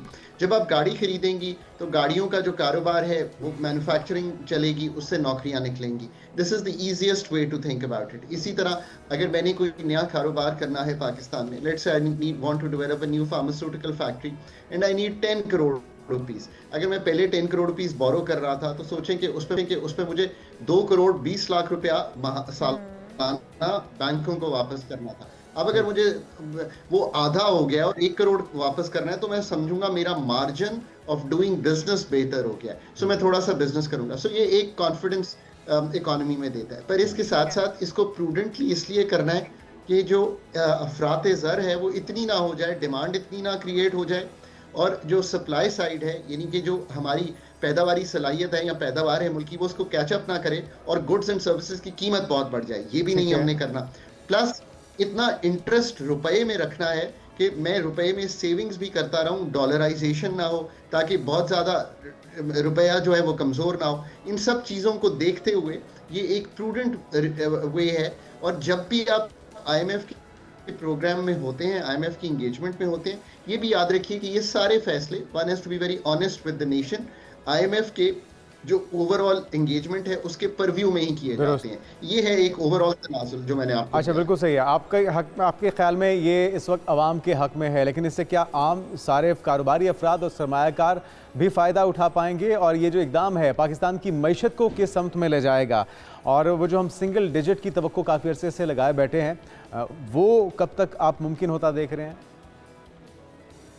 देखिए, एक तो ये बात समझने की है कि अगर आपका क्रेडिट एक्सपैंड करता है मार्केट में, यानी कि क्रेडिट अवेलेबिलिटी मार्केट में बढ़ती है, तो ऑब्वियसली उससे एक कारोबार जो है लोगों के पनपना शुरू होंगे। स्मॉल बिजनेसेस जो हैं काम करेंगे, लार्ज बिजनेसेस जो हैं स्पेशली काम करेंगे, और एक मार्केट डेवलप होगी चीज़ों की। यही आप इवेंचुअली चाहते हैं। उसमें फाइनेंसिंग एक जुज़ है, और जो फाइनेंसिंग का जुज़ है, अगर उसकी कीमत खरीद, यानी कि आपने रुपया ख़रीदना है एक तरह से बैंक से, उसकी कीमत पहले 22% थी सालाना, अब 10.5% है, तो आप सस्ता ख़रीद सकते हैं। सो आपका कॉस्ट ऑफ डूइंग बिजनेस कम हुआ है। ये बिजनेसेस की दुनिया भर में जब बिजनेस का अपटेक का साइकिल आता है तो वो मॉनेटरी ईजिंग यानी कि जो लिक्विडिटी है मार्केट की प्लस जो क्रेडिट की अवेलेबिलिटी एंड क्रेडिट प्राइस है वो कम कर दी जाती है। ये बहुत ज़्यादा इस वक्त जो पाकिस्तान के हालात हैं उसमें कोई बहुत ज़्यादा डेंट नहीं कर देगा कि मैं कहूँ कि कोई इकोनॉमिक ग्रोथ शुरू हो जाएगी या कोई नए कारोबार लगना शुरू हो जाएंगे, बिकॉज जो ओवरऑल इन्वेस्टमेंट एम्बियंस है पाकिस्तान का वो डेफिनेटली बहुत इम्प्रूवमेंट मांगता है, जिसका मतलब ये है कि आज भी जो सरमायाकार हैं वो कमा के पाकिस्तान से पैसे बाहर ले जा रहे हैं। So one has to think कि आखिर हो क्या रहा है। इसी तरह अगर 8.5-9 लाख बंदा पाकिस्तान से जा रहा है तो वो इसीलिए जा रहा है ना कि कोई जाने का शौक तो नहीं है, चूंकि लेबर मार्केट कमजोर है तो वो बाहर जाके नौकरियां सीख कर रहा है। अच्छा, ये सारी इससे चीजें हैं। डॉक्टर हकान साहब, इससे आम सारिफ की कुव्वत खरीद पर क्या फर्क पड़ेगा, कर्जों की लागत पर क्या असर पड़ेगा? देखिए, इसका एक बहुत बड़ा असर जो है ना, ये आपने अच्छी बात की है, वो हमारे सबसे बड़ा बोरोर जो है उस पर होता है। सबसे बड़ा बोरोर कौन है पाकिस्तान में? State of Pakistan. पाकिस्तान की स्टेट 8,200 अरब रुपया है। मतलब ये हेवी अमाउंट है जो हर साल पे करती है मार्कअप में। अगर 1% ये कम होता है तो 300-400-500 अरब रुपया बच जाता है। अगर वो पैसे बचते हैं तो हुकूमत जो है उतने ही टैक्सेस काट सकती है या अपना एक्सपेंडिचर जो है वो फलाह बहबूद पर बढ़ा सकती है या जिसे कहेंगे ऑन गुड एक्टिविटीज़ बढ़ा सकती है। तो एक तो सबसे बड़ा असर स्टेट पे होता है। जब स्टेट पे असर होता है और वो कम बोरो करती है बिकॉज उसको खर्च कम करना होता है, तो उससे एक जो हमारी इन्फ्लेशन है यानी कि अफरात ज़र है वो कम होती है, कीमतें कम बढ़ती हैं। इसका असर एक सारिफ पे भी होता है। इसको इस तरह सोचना चाहिए। ठीक है। अच्छा, साथ में हमने अभी देखा कि कुछ पेट्रोलियम मसनूआत की कीमतों में भी रद्दोबदल किया गया है। डीजल में 14 रुपये की कमी हुई, पेट्रोल को छेड़ा ही नहीं गया। एक तो इससे क्या असरात होंगे, और साथ में अगर आप ये भी बता सकें कि अफरात ज़र के क्या खतरात रहेंगे शरह सूद में कमी के बावजूद? ये सब पाकिस्तान में इंटरनेशनल प्राइसेस से रिलेट करता है और 75 रुपये PDL है और कुछ इंपोर्ट ड्यूटीज़ हैं जब तेल इंपोर्ट होता है। ये बात है। डीजल काफ़ी लोकल भी प्रोड्यूस होता है, इसलिए आई थिंक आसान है उसकी कीमत को मैनेज करना। अगर इस सारे तनाजुल में देखें तो ये एक अच्छा स्टेप इसलिए है कि डीजल बहुत सा ट्रांसपोर्ट में इस्तेमाल होता है, चाहे फार्म टू मार्केट अशिया आ रही हो या कराची से लेकर खैबर तक जा रही हो। उसमें अगर डीजल इस्तेमाल होता है तो आपको थोड़ी सी ट्रांसपोर्ट में इन लॉजिस्टिक्स एंड स्पेशली ट्रांसपोर्ट में जहाँ पे लोग किराए खर्च करके अपने घर या ट्रैवल करते हैं फॉर बिजनेस, उनको थोड़ा सा ये है कि किराए बढ़ेंगे नहीं, एटलीस्ट डाउनवर्ड रिविजन तो बहुत कम होती है पाकिस्तान में, पर चलें लेट्स होप कि थोड़ी सी डाउनवर्ड भी होगी, बट एटलीस्ट किरायों के बढ़ने की जो जिसे कहेंगे रविश है वो टूट जाएगी। So that's the good story to write. ठीक है। अच्छा, पेट्रोलियम मसनूआत में कमी वाज़े तौर पर डीजल में तो हुई है, लेकिन पेट्रोल के अंदर नहीं की गई है। इसकी क्या वजूहात समझते हैं? क्योंकि हम देख रहे हैं कि आलमी मंडियों में भी अगर कीमतें कम हों तब भी पेट्रोल पर कोई फ़र्क नहीं पड़ता, पेट्रोल की कीमतें बढ़ती चली जा रही हैं। क्या इसकी भी वजह कोई IMF से मशरूत है? उन्होंने कम नहीं करने दिया? क्या वजह हो सकती है? एक तो ये वजह है कि आई थिंक 2 रुपये शायद पेट्रोलियम डेवलपमेंट लेवी 78 थी, वो 80 की है पेट्रोल पे। और वो करने की वजह ये है कि आप अगर दिसंबर ख़त्म करेंगे और 550 अरब प्लस का शॉर्टफॉल होगा तो आपने पैसे कहीं से तो पूरे करने हैं। वो एक आसान तरीका ये है कि डायरेक्ट आपकी जेब से जब आप अपनी बड़ी सी गाड़ी में लैंड क्रूज़र में पेट्रोल डलवाने जाएंगी तो वो उसमें से निकाल लिए जाएंगे। ठीक है। अच्छा डॉक्टर साहब, अफरात ज़र के कम होने से 10.5% पर आने से जो इंटरनेशनल इन्वेस्टर्स हैं, बैनुल-अक़वामी सरमायाकार हैं, क्या उन्हें हम अट्रैक्ट कर पाएंगे? वो इन्वेस्टमेंट अपनी पाकिस्तान लाने पे आमादा हो पाएंगे इतनी कमी से? यार, this is a truly difficult subject और इसको पाकिस्तान में शायद बहुत इजीली टैकल करने की कोशिश की जा रही है कि जैसे कोई बाहर बैठा हुआ है और वो सिर्फ पाकिस्तान को देख रहा है। एक तो ये है कि मैं अगर बाहर हूँ तो मैं Pakistan, Vietnam, Bangladesh, south Korea में सबको देख रहा हूँ, चाइना, कि मैंने अपना प्लांट कहाँ पे लगाना है। पाकिस्तान एक बड़ी मार्केट है तो लोग यहाँ पे आते हैं, या तो गारंटीड गवर्नमेंट रिटर्न उठाते हैं या पाकिस्तान में आते हैं तो जिस तरह कहते हैं कि एक कंज्यूमर मार्केट की प्रोडक्ट्स बेचते हैं। यहाँ पे वो सलाहियत के बना के चीज़ें कहीं बाहर ले जाएं और उसको बेचें, ये रविश कम है। So FDI you have to think really कि FDI एक्सपोर्ट क्रिएटिंग आती नहीं है पाकिस्तान का अपना, जब तक बिजनेसमैन पाकिस्तान में, बिजनेस वुमन पाकिस्तान में इन्वेस्ट करेगा, वो फिर ढूंढ के लाएगा कि यार मैं एक माइक्रोचिप बनाने की अब सलाई चुका हूं, अब आप आके मेरे साथ टाई अप करें और हम इसको बड़े स्केल पर लेके जाएं। ये सारा प्रोसेस जो है ये थिंक थ्रू नहीं हुआ, और इसका पूरा जो इन्वेस्टमेंट बैकग्राउंड है उसको ठीक करना पड़ेगा। तब ये जाके एक बहुत ही लो इन्वेस्टमेंट टू GDP है, 13-14% के करीब, ये बहुत लो है पाकिस्तान के लिए। बट इसकी एम्बियंस एक बहुत ही बियॉन्ड ये interest rate, cost of doing business, ease of doing business, frictionless economy, labour productivity, इतनी चीजें मांगती है। प्लस एक एम्बियंस ओवरऑल जिसमें देख रहे हो लोग कि पाकिस्तान का एक्सचेंज रेट स्टेबल रहेगा, you know, all these things. So it's not that easy a story to write. We are not writing this story. सरमायाकारों के लिए थोड़े से अपने असूल बदलने होंगे या थोड़ी सी रियायत बरतनी होगी, उनको अच्छी पॉलिसीज देने की ज़रूरत है, ताकि जो पाकिस्तान का सरमायाकार है पहले वो तो पाकिस्तान के अंदर इन्वेस्टमेंट करे, उसके बाद जो इंटरनेशनली बैनुल-अक़वामी तौर पर हम किसी को अट्रैक्ट कर सकते हैं या ला सकते हैं पाकिस्तान के अंदर, वो बात की बात है। बहुत शुक्रिया, हमारे साथ मौजूद थे डॉक्टर हाकान हसन नजीब साहब, साबिक मुशीर वज़ाराना, और बड़ी खूबसूरत बात उन्होंने की है कि इन्वेस्टमेंट ये एक मुश्किल टास्क है कि आप बाहर से इन्वेस्टर्स को पाकिस्तान लाकर और उनको यहाँ पर बिजनेस करने की तरगीब दे सके। पहले तो पाकिस्तानियों को यहाँ रोकने का कुछ सदेबाब करना बिल्कुल, अभी कुछ इकदाम किए हैं, बहुत से इकदाम करने बाकी हैं। नाज़रीन, और अभी का हमारा टॉपिक है न सिर्फ नौजवान लड़के लड़कियों के लिए, बल्कि बढ़ती उम्र के खौफ से जो खौफजदा हैं उनके लिए भी, क्योंकि बुढ़ापे का जो एहसास है ना, जब ये आपको चिमट जाता है तो फिर आप डिफरेंट किस्म की ट्रीटमेंट्स लेना शुरू कर देते हैं, जिसमें स्किन बूस्टर्स, एंटी एजिंग है, इंजेक्शंस हैं, कॉस्मेटिक्स ट्रीटमेंट्स हैं और बहुत सारी ट्रीटमेंट्स हैं, वो तो हम डॉक्टर साहब से ही जाने। बिल्कुल, और आपका एतमाद भी बहाल करती हैं चीज़ें, लेकिन किन चीज़ों को मद्देनज़र रखना चाहिए, कहीं ये सारा जो ट्रीटमेंट है कहीं उल्टा ना पड़ जाए ना। और हमने ऐसे बहुत से केसेस देखे भी हैं, बहुत से ऐसे सेलिब्रिटीज़ सिर्फ हमारे पाकिस्तान में नहीं, पड़ोसी मुल्क में भी, हॉलीवुड की भी बहुत सी ऐसी शख्सियात को हमने देखा है जिन्होंने मिलियन ऑफ डॉलर्स लगाए और चेहरा बिगाड़ दिया है। तो सही तरीका क्या है, ज़रूरत कब होती है, किस एज में होती है, मर्दों को ज़्यादा या ख़वातीन को ज़्यादा, ये सारे सवाल पूछते हैं डॉक्टर अरीज जुल्फ़िकार साहबा, स्किन स्पेशलिस्ट हमारे साथ मौजूद हैं। डॉक्टर साहब, आपको वेलकम कहेंगे पाकिस्तान मॉर्निंग में। रुझान तो बहुत बढ़ता जा रहा है और मर्दों ख़वातीन की बहस में हम पढ़ते नहीं हैं। आप बताइए, ज़रूरत किस एज में पड़ती है, किस वजह से पड़ती है, और फिर कौन कौन से ट्रीटमेंट हैं, और उसके लिए रिकमेंडेशन भी बड़ी ज़रूरी है ना। ऐसा ना हो कि हम किसी को देख के आ जाएं कि जो उस सेलिब्रिटी ने ये करवाया तो मैं भी करवा लूँ, मेरे चेहरे पे चाहे सूट करे या ना करे।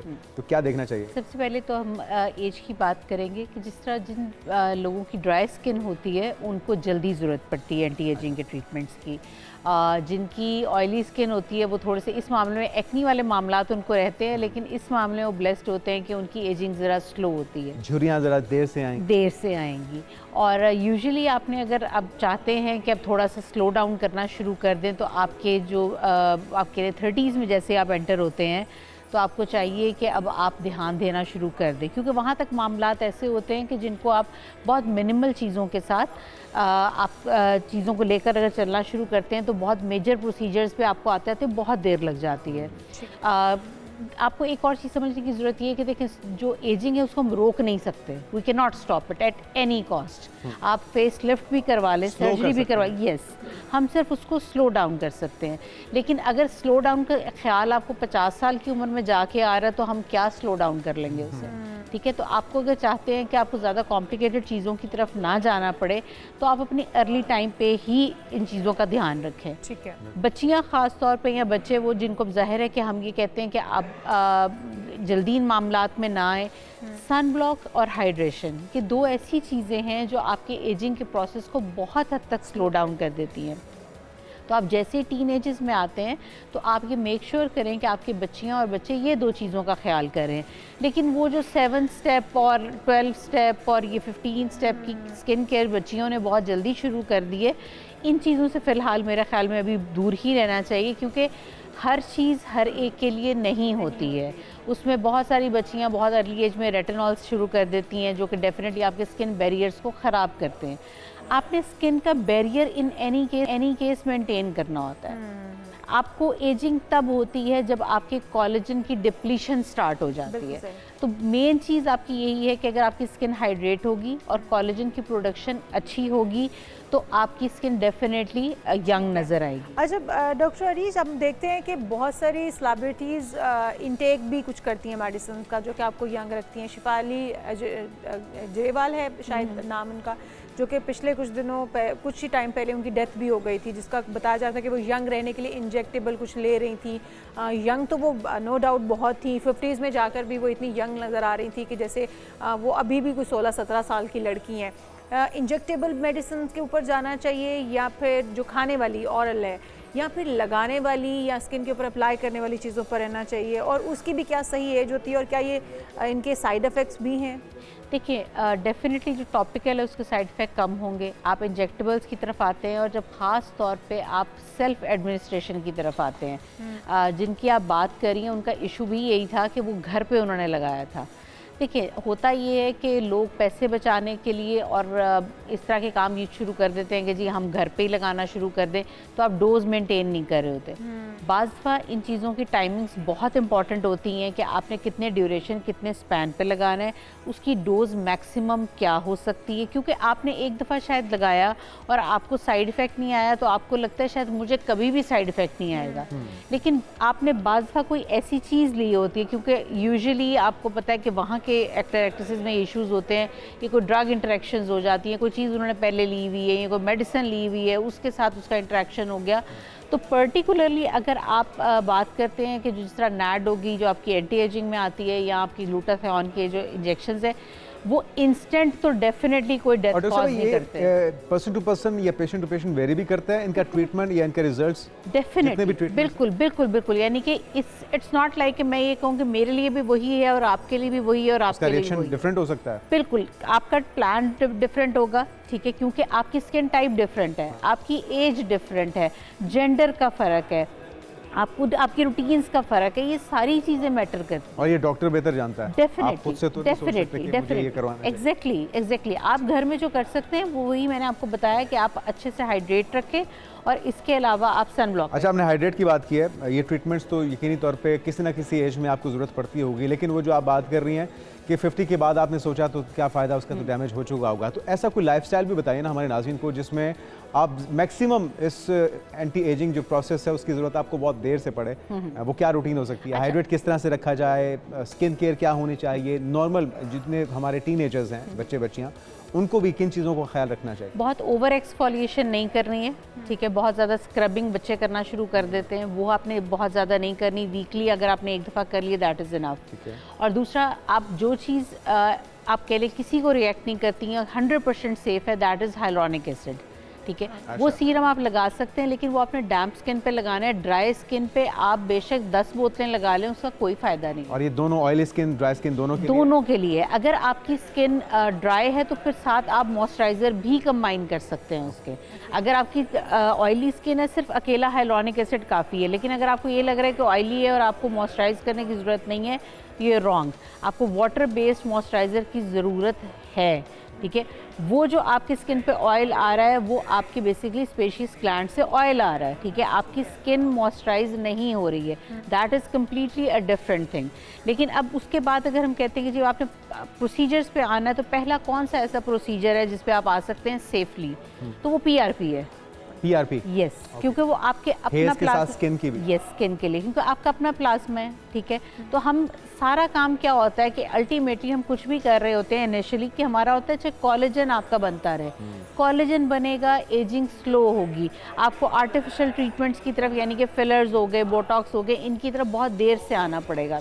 अच्छा, एक तो ये डॉक्टर रीच के अगर आपका अपना, जैसा आपने कहा कि PRP के अंदर अपना प्लाज्मा इस्तेमाल होता है, एक तो आपका अपना ही प्लाज्मा अगर इस्तेमाल हो भी रहा है और आपकी अपनी ही बॉडी है, अपनी एज इतनी हो चुकी है कि आपका की बॉडी ब्लड जो है वो आप कोलेजन प्रोडक्शन हो ही नहीं रही है, तो क्या फिर भी वो लगाने से फ़र्क पड़ेगा, फाका होगा या फिर वो सूद बेसूद? मैं यूजुअली 40s के बाद उसको रेकमेंड नहीं करती, क्योंकि उसके बाद उसमें इतना नहीं होता कि वो उस टाइप का कोलेजन प्रोड्यूस कर सके जिस तरह हमें चाहिए। उसके बाद फिर PDRNs आते हैं, ठीक है। PDRNs बेसिकली आपके फाइब्रोब्लास्ट को प्रोड्यूस करते हैं और वो बेसिकली कोलेजन को स्टिमुलेट करने के लिए होते हैं। अब आपके सारे वो प्रोसीजर्स फिर शुरू हो जाते हैं जब मामला आपका सिर्फ कह लें कि नेचुरल चीज़ों से निकल के थोड़ा सा आर्टिफिशियल पे आ जाता है, कि जहाँ आप ये कह लें कि एक हमें थोड़ा सा फ्यूल की ज़रूरत है कि अच्छा भाई हिलो चलो, ठीक है, करो, तो ठीक है, वो एक स्टिमुलेटर हमें चाहिए होता है। तो फिर उसके अंदर आपके इस वक्त एक्सोसोम्स भी आ चुके हुए हैं, आपके मोनो थ्रेड्स भी होते हैं, पीडियो थ्रेड्स भी होते हैं। थ्रेड्स में बहुत सारे लोगों को ये लगता है कि शायद उससे हम खींचने का काम ले रहे होते हैं। It's not about that. जो थ्रेड होता है वो कोलेजन प्रोड्यूस करता है, टाइप 3 कोलेजन प्रोड्यूस करता है, खुद वो डिज़ोल्व होकर चला जाता है, वो वहाँ पड़ा नहीं रहता, ठीक है। इसी तरह अगर अब आपका मामला इतना हो गया है कि अब आपकी स्टैटिक लाइंस आ गई हैं, प्रॉपर रिंकल्स पड़ गए हैं, या अब आपके नेजियोलेबियल फोल्ड्स जो स्माइल लाइंस है वो डीप हो चुकी हुई हैं, तो फिर अब मामला ये नहीं है कि मैं कहूँ कि जी मैं PDRN डाल दूँ या मैं कोई ऐसी स्किन बूस्टर डाल दूँ तो ये बन जाएगा खुद। फिर अब आपको फिलर्स और बोटॉक्स पे आना है। वो बड़ा ख़तरनाक डिपार्टमेंट है, लेकिन हम फिर आपको दूसरी तरफ लेकर आते हैं, क्योंकि वो हमने देखा बहुत से लोगों को दूर से ही दिख रहा होता है कि इस खातून ने या इस मर्द ने कुछ करवाया हुआ है, तो उससे तो बचना ही चाहिए। कोई ऐसे ऑर्गेनिक ट्रीटमेंट्स, कोई ऐसी रूटीन, कोई ऐसी सीरम्स, कोई ऐसे मल्टीविटामिन्स जिससे आप इससे बच जाएं, क्योंकि अल्टीमेटली तो फिर इसी की तरफ जाना है। तो मैं चाह रहा हूँ कि वो भी आप मैक्सिमम अच्छा, आप ओरल के अंदर अगर ओमेगा 3 लेते हैं, ठीक है, और नाश्ते के बाद, ठीक है, ये रात को नहीं आपने लेनी है, that is really very good for your skin. आपकी स्किन मल्टीविटामिन बता रही है। यस, बिल्कुल। और इसके अलावा विटामिन ई आप ले सकते हैं, और कोलेजन पाउडर्स जो मेरीन फॉर्म में है वो बहुत अच्छे हैं। ये 3 चीज़ें ऐसी हैं जो आप सेफली ले सकते हैं। ओमेगा 3 के अंदर कुछ लोगों को ये देखना होता है कि अगर उनको फ़िश से एलर्जी है तो फिर वो अवॉइड करेंगे, otherwise they are very very good. आपके बालों, स्किन के लिए भी, बालों के लिए भी ये ओवरऑल अच्छे हैं। बालों के लिए अगर आप साथ ऐड करना चाहते हैं तो जिंक को ऐड कर सकते हैं, तो that is really very good. बाकी उसमें जिस तरह मैंने बताया कि सन ब्लॉक को आप अपनी रूटीन में शामिल रखेंगे तो एजिंग को बहुत शुरू की एज में। अब बाहर के अगर आप मुल्कों में जाते हैं तो 6 महीने के बच्चे को भी अगर बाहर निकाला जाता है तो उसको सन ब्लॉक लगा के निकाला जाता है, विंटर्स में भी। एग्जैक्टली।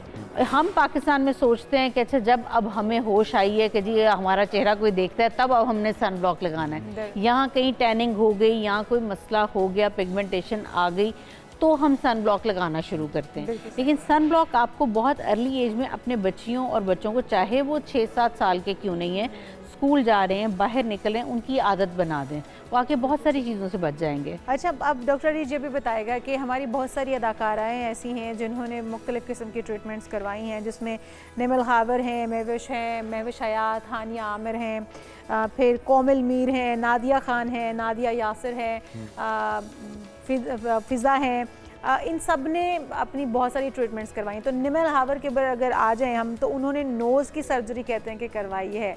आप टीवी स्क्रीन पर भी देखते हैं उनको। अब आपको कितना डिफरेंस लगता है पहले की निमल में, अब की निमल में, और क्या सूट कर रही है उनके ऊपर, करवा लेनी चाहिए ये ट्रीटमेंट? अच्छा देखिए, ये तो खैर पर्सनल एक चॉइस है, उस पर मैं कमेंट इस तरह से नहीं करना चाहूँगी, लेकिन ऑनेस्टली जहाँ पर मामला ना नाक का होता है ना, तो मैं कहती हूँ नाक को ना छेड़ा करें, क्योंकि देखिए जब सर्जिकल प्रोसीजर्स पे आप आते हैं ना तो एक बहुत बड़े रिस्क पे हैं, चेहरा ही बदल जाता है। देयर इज़ अ पॉसिबिलिटी कि वो काम ख़राब हो जाए और परमानेंटली हो जाए।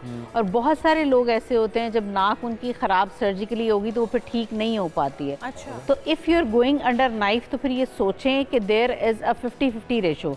आपके सर्जन पे डिपेंड कर रहा है उसका हाथ कैसा है, क्योंकि 10 लोग कर रहे हैं। उनकी नन क्योंकि सर्जन थी उनकी, उन्होंने बदला लिया कोई। मेरा नहीं, वैसे यहाँ से मैं उनको बचाना चाहूँगी, क्योंकि आई डोंट थिंक कि फजीला जो है वो करती हैं राइनोप्लास्टीज़, ये कोई और ही है, बेचारी इल्ज़ाम उनके ऊपर आ रहा है। मेरे ख्याल में मुझे वो पहले प्यारी लगती थी, लेकिन अगर अब उनको खुद वो प्यारी लगती हैं तो वो उनकी। और वो ऐसे लग रहा है दोनों तस्वीरों के साथ कि जो बाद वाला ट्रीटमेंट है वो पहले शायद है, हाँ, और जो कुदरती तौर पे था, हाँ, वो मुझे लगता है पर्सनली मैं उन लोगों में से हूँ, बेशक ये मेरा काम है और लोगों को बड़ा अजीब लगता है, लेकिन मुझे ये लगता है कि आपको बहुत ज़्यादा फीचर्स के साथ छेड़छाड़ नहीं करनी चाहिए। एनहांस कर लें, जो अल्लाह ने आपको दिया है उसके अंदर रह के काम कर लें। चेंज कंप्लीटली करने पे ना आए, आप अपनी आइडेंटिटी ना चेंज करें। बिल्कुल। अच्छा, अब हानिया आमिर जो है वो हम अपनी टीवी स्क्रीन पर दिखा रहे हैं इस वक्त। हानिया आमिर का एक डिंपल पड़ता है, मरवाएंगे आप। ये पहले भी मैंने बताया था, बिल्कुल बना हुआ है। पैनल से ये भी कहेंगे कि बिफोर और आफ्टर अच्छा, की साथ में खुद मेंशन भी बनवाया कर दिया। है। हाँ, हाँ। ये कहना चाह रहे हैं। हाँ। बिफोर और अच्छा आफ्टर जी, के साथ में अभी मेंशन कर दिया करें ताकि पता चल जाए कि जो कौन सी लोग- नई है कौन सी जो लोग हानिया को बहुत पसंद करते जी हैं हाँ। उनको हम ये भी बता दें, हानिया नो डाउट बहुत खूबसूरत है, लेकिन जो डिम्पल है उनका वो खुद साख्ता है। हाँ, ये खुद मतलब देखिए बनवाया है। डिम्पल उनका था लेकिन वो डीप हुआ हुआ है, Deep ठीक है, डिम्पल प्लास्टी हुई हुई है, ठीक है। इसी तरह फिलर्स हुए हैं हानिया के, अच्छा, हिप फिलर्स भी फिलर्स हुए हैं। अच्छा, अब एक सिर्फ सिंपल सी चीज़ है, आप उनकी बहुत पहले की पिक्चर निकालें, अब आपको उनकी पॉइंटेड चिन मिलेगी। अच्छा, मुझे बता दे पॉइंटेड चिन कैसे हुई होगी? तो काफी कुछ ठीक है, treatment करवाया फिलर है वहाँ पर, फिलर से वो पॉइंटेड हुई हुई है। और अब देखिए आजकल तो आम लोग करवा रहे हैं, बड़ी पॉइंटेड है। हाँ, चीक बोन्स हाई हुई हुई है, आईब्रोज तो वो करवाती हैं, ठीक है। आईब्रो जो है वो लिफ्ट हुई हुई है, चीक बोन हाई हुई हुई है, आपका मैसेटर अंदर गया हुआ है, तो डेफिनेटली प्रोसीजर्स तो हैं। अभी दानिश तैमूर की जो वाइफ हैं आयजा खान, एक बड़ी खूबसूरत एक्ट्रेस हैं वो, उनको ज़रूरत नहीं थी, बड़ी खूबसूरत लगती थी, लेकिन अब उन्हें माइकल जैक्सन के साथ तशबीह दी जा रही है और कहा जा रहा है कि वो यूरोप में थी तो उन्होंने वहाँ से कुछ अपने फिलर्स, बूटॉक्स या फिर कुछ ट्रीटमेंट्स सर्जिकल उन्होंने कुछ करवाई हैं।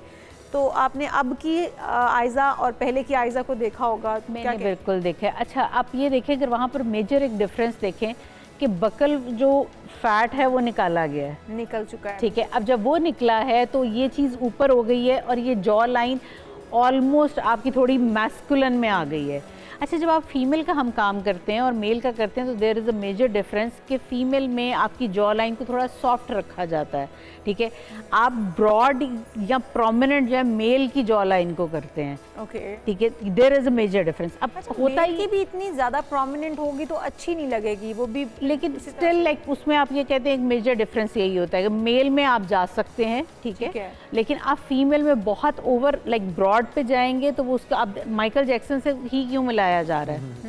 किसी औरत से भी तो मिलाया जा सकता था, क्योंकि वो आप अगर माइकल जैक्सन के देखें उसकी बहुत प्रोमिनेंट चीक बोन्स थी, ठीक है, उसके इनके बोनी स्ट्रक्चर्स को प्रोमिनेंट किया हुआ था। आयजा में भी इस वक्त उसके जो बोनी स्ट्रक्चर्स हैं वो अब प्रोमिनेंट हो गए हैं।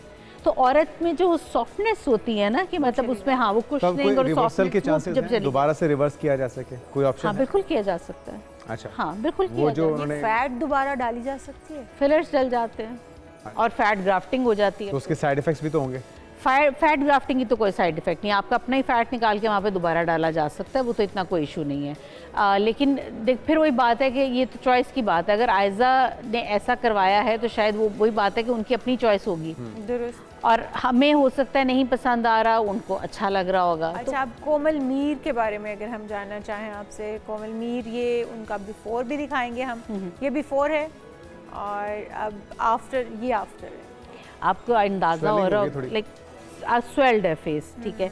अब बाकी बॉडी स्ट्रक्चर अगर आप देखें तो वो दैट इज़ लाइक नॉर्मल, ठीक है। तो जब आपका चेहरा बड़ा लग रहा होता है तो यूजुअली उसके अंदर फिलर्स ज़्यादा गए होते हैं, ठीक है। अगर आप हानिया का भी अब इस वक्त देखें तो बॉडी उनकी बहुत पतली है लेकिन अब चेहरा ब्रॉड लगता है। शुरू में आप देखें जब कोई करवाता है ना तो पहली दफ़ा के अंदर वो एक बड़ा प्यारा चेंज आता है। अच्छा। जब वो ज़्यादा वो होना शुरू होता है ना, जब आपने पहले एक चीज़ मौजूद थी उसके ऊपर करवा ली, फिर उसके ऊपर करवा ली, क्योंकि चीज़ें ऐड ऑन हो रही हैं, फील होना शुरू, एक्यूमुलेट हो रही हैं, तो वो कहीं ना कहीं रह रही होती हैं पिछली वाली भी, तो वो अब आपको एक बल्कि फेस, यानी कि बॉडी आपकी नीचे से पतली है और मुंह अब आपका बड़ा लग रहा है, तो ये इश्यूज होते हैं। इसके लिए जिससे आप कह रही हैं कि एज बड़ी मैटर करती है कि आफ्टर 30s या 40s आप हल्का फुल्का टचअप पे, ऑनेस्टली डॉक्टर बहुत मैटर करता है, क्योंकि देखिए अब मसला ये होता है कि एक्टर एक्ट्रेसेस भी चाह रहे होते हैं कि उनका काम ज़्यादा किया जाए। दूसरा, honestly they are paying you, जब ज़्यादा किसी डॉक्टर को मिल रहा होता है ना तो वो भी फिर मना नहीं करता कि अच्छा जी आप ना करवाएं, ठीक है, या आप कम करवाएं, या ये ज़्यादा हो रहा है। मैं हमेशा ये कहती हूँ कि लेस इज़ मोर, ऐसे काम का कोई फ़ायदा नहीं है कि 20 लोग आपको जज कर लें दूर से ही और उस पर बैठ के कमेंट करें।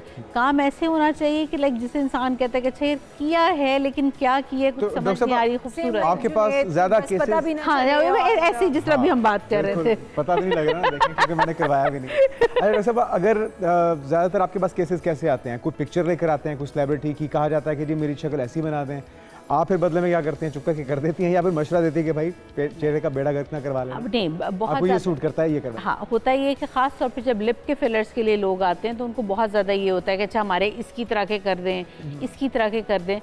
तो देखिए, आपकी अपनी आउटलाइन है, ठीक है, आप जिसी तस्वीर लेकर आ रहे हैं, आप एंजेलिना की लेकर आ रहे हैं, आप प्रियंका की लेकर आ रहे हैं, किसी की भी लेकर आ रहे हैं, अब उसकी आउटलाइन और है। हम किसी की भी लिप्स को उसकी तरह नहीं कर सकते अनटिल आपकी आउटलाइन भी सेम हो।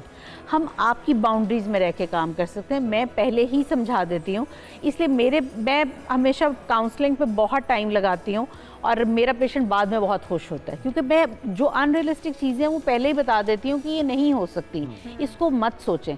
ख़ासतौर पे ऐसी फरमाइशें जो है ना वो शौहरों की तरफ से आती हैं कि वो अपनी बीवियाँ लेकर आते हैं कि जी इसको ऐसे कर दें या ऐसे कर दें, तो वो मेरे ख्याल में बहुत अनरियलिस्टिक है। अगर आपको इतनी वो चीज़ें पसंद है तो अपने खुद के ऊपर करवा लें एक्सपेरिमेंट, सब क्यों औरतों को इस मुश्किल से गुजारते हैं। अच्छा, हम देखते हैं कि जो इंडियन एक्ट्रेसेस हैं उनकी सर्जरीज जो बिफ़ोर और आफ्टर को अगर हम देखें तो बहुत बड़ा डिफरेंस आता है, लेकिन बड़ा खूबसूरत डिफरेंस आता है। आप जो श्रीदेवी की बेटियां हैं, अगर आप उनकी पहले की पिक्चर्स देख लें और बाद की पिक्चर्स देख लें तो आपको एक वाज़ेह डिफरेंस मिलेगा, लेकिन आपको खूबसूरत उनके फेसेस हो गए हैं, उनकी बॉडी बड़ी टोन्ड और बड़ी अच्छी लगती है। उसको देख लें, अगर आप दीपिका पादुकोण को देख लें या इनके बारे में जो कहा जाता है, प्रियंका चोपड़ा के बारे में कहा जाता है, तो ये कहाँ से सर्जरीज करवाते हैं? ये बड़ी परफेक्ट बैठती हैं। लेकिन ये देखिए, एक तो ये कि बाहर से ये लोग करवा रहे होते हैं, लेकिन उनके अंदर ये भी अगर आप देखें तो जहाँ मामला ज़्यादा होना शुरू होता है तो अब नज़र आना शुरू होता है, जिस तरह अब कतरीना कैफ का नज़र आता है। हाँ, कतरीना कैफ पे सूट नहीं किया, ठीक है। इसी तरह जो करीना कपूर है उसका भी अब लोग कहते हैं, ठीक है। अब ये दोनों लोग, इस तरह ऐश्वर्या राय का भी कह रहे थे। सुष्मिता सेन का एक वक्त में आके उनके बहुत ज़्यादा फिलर्स हो गए थे, अब फिर उन्होंने थोड़े से टोन डाउन कर लिए हैं।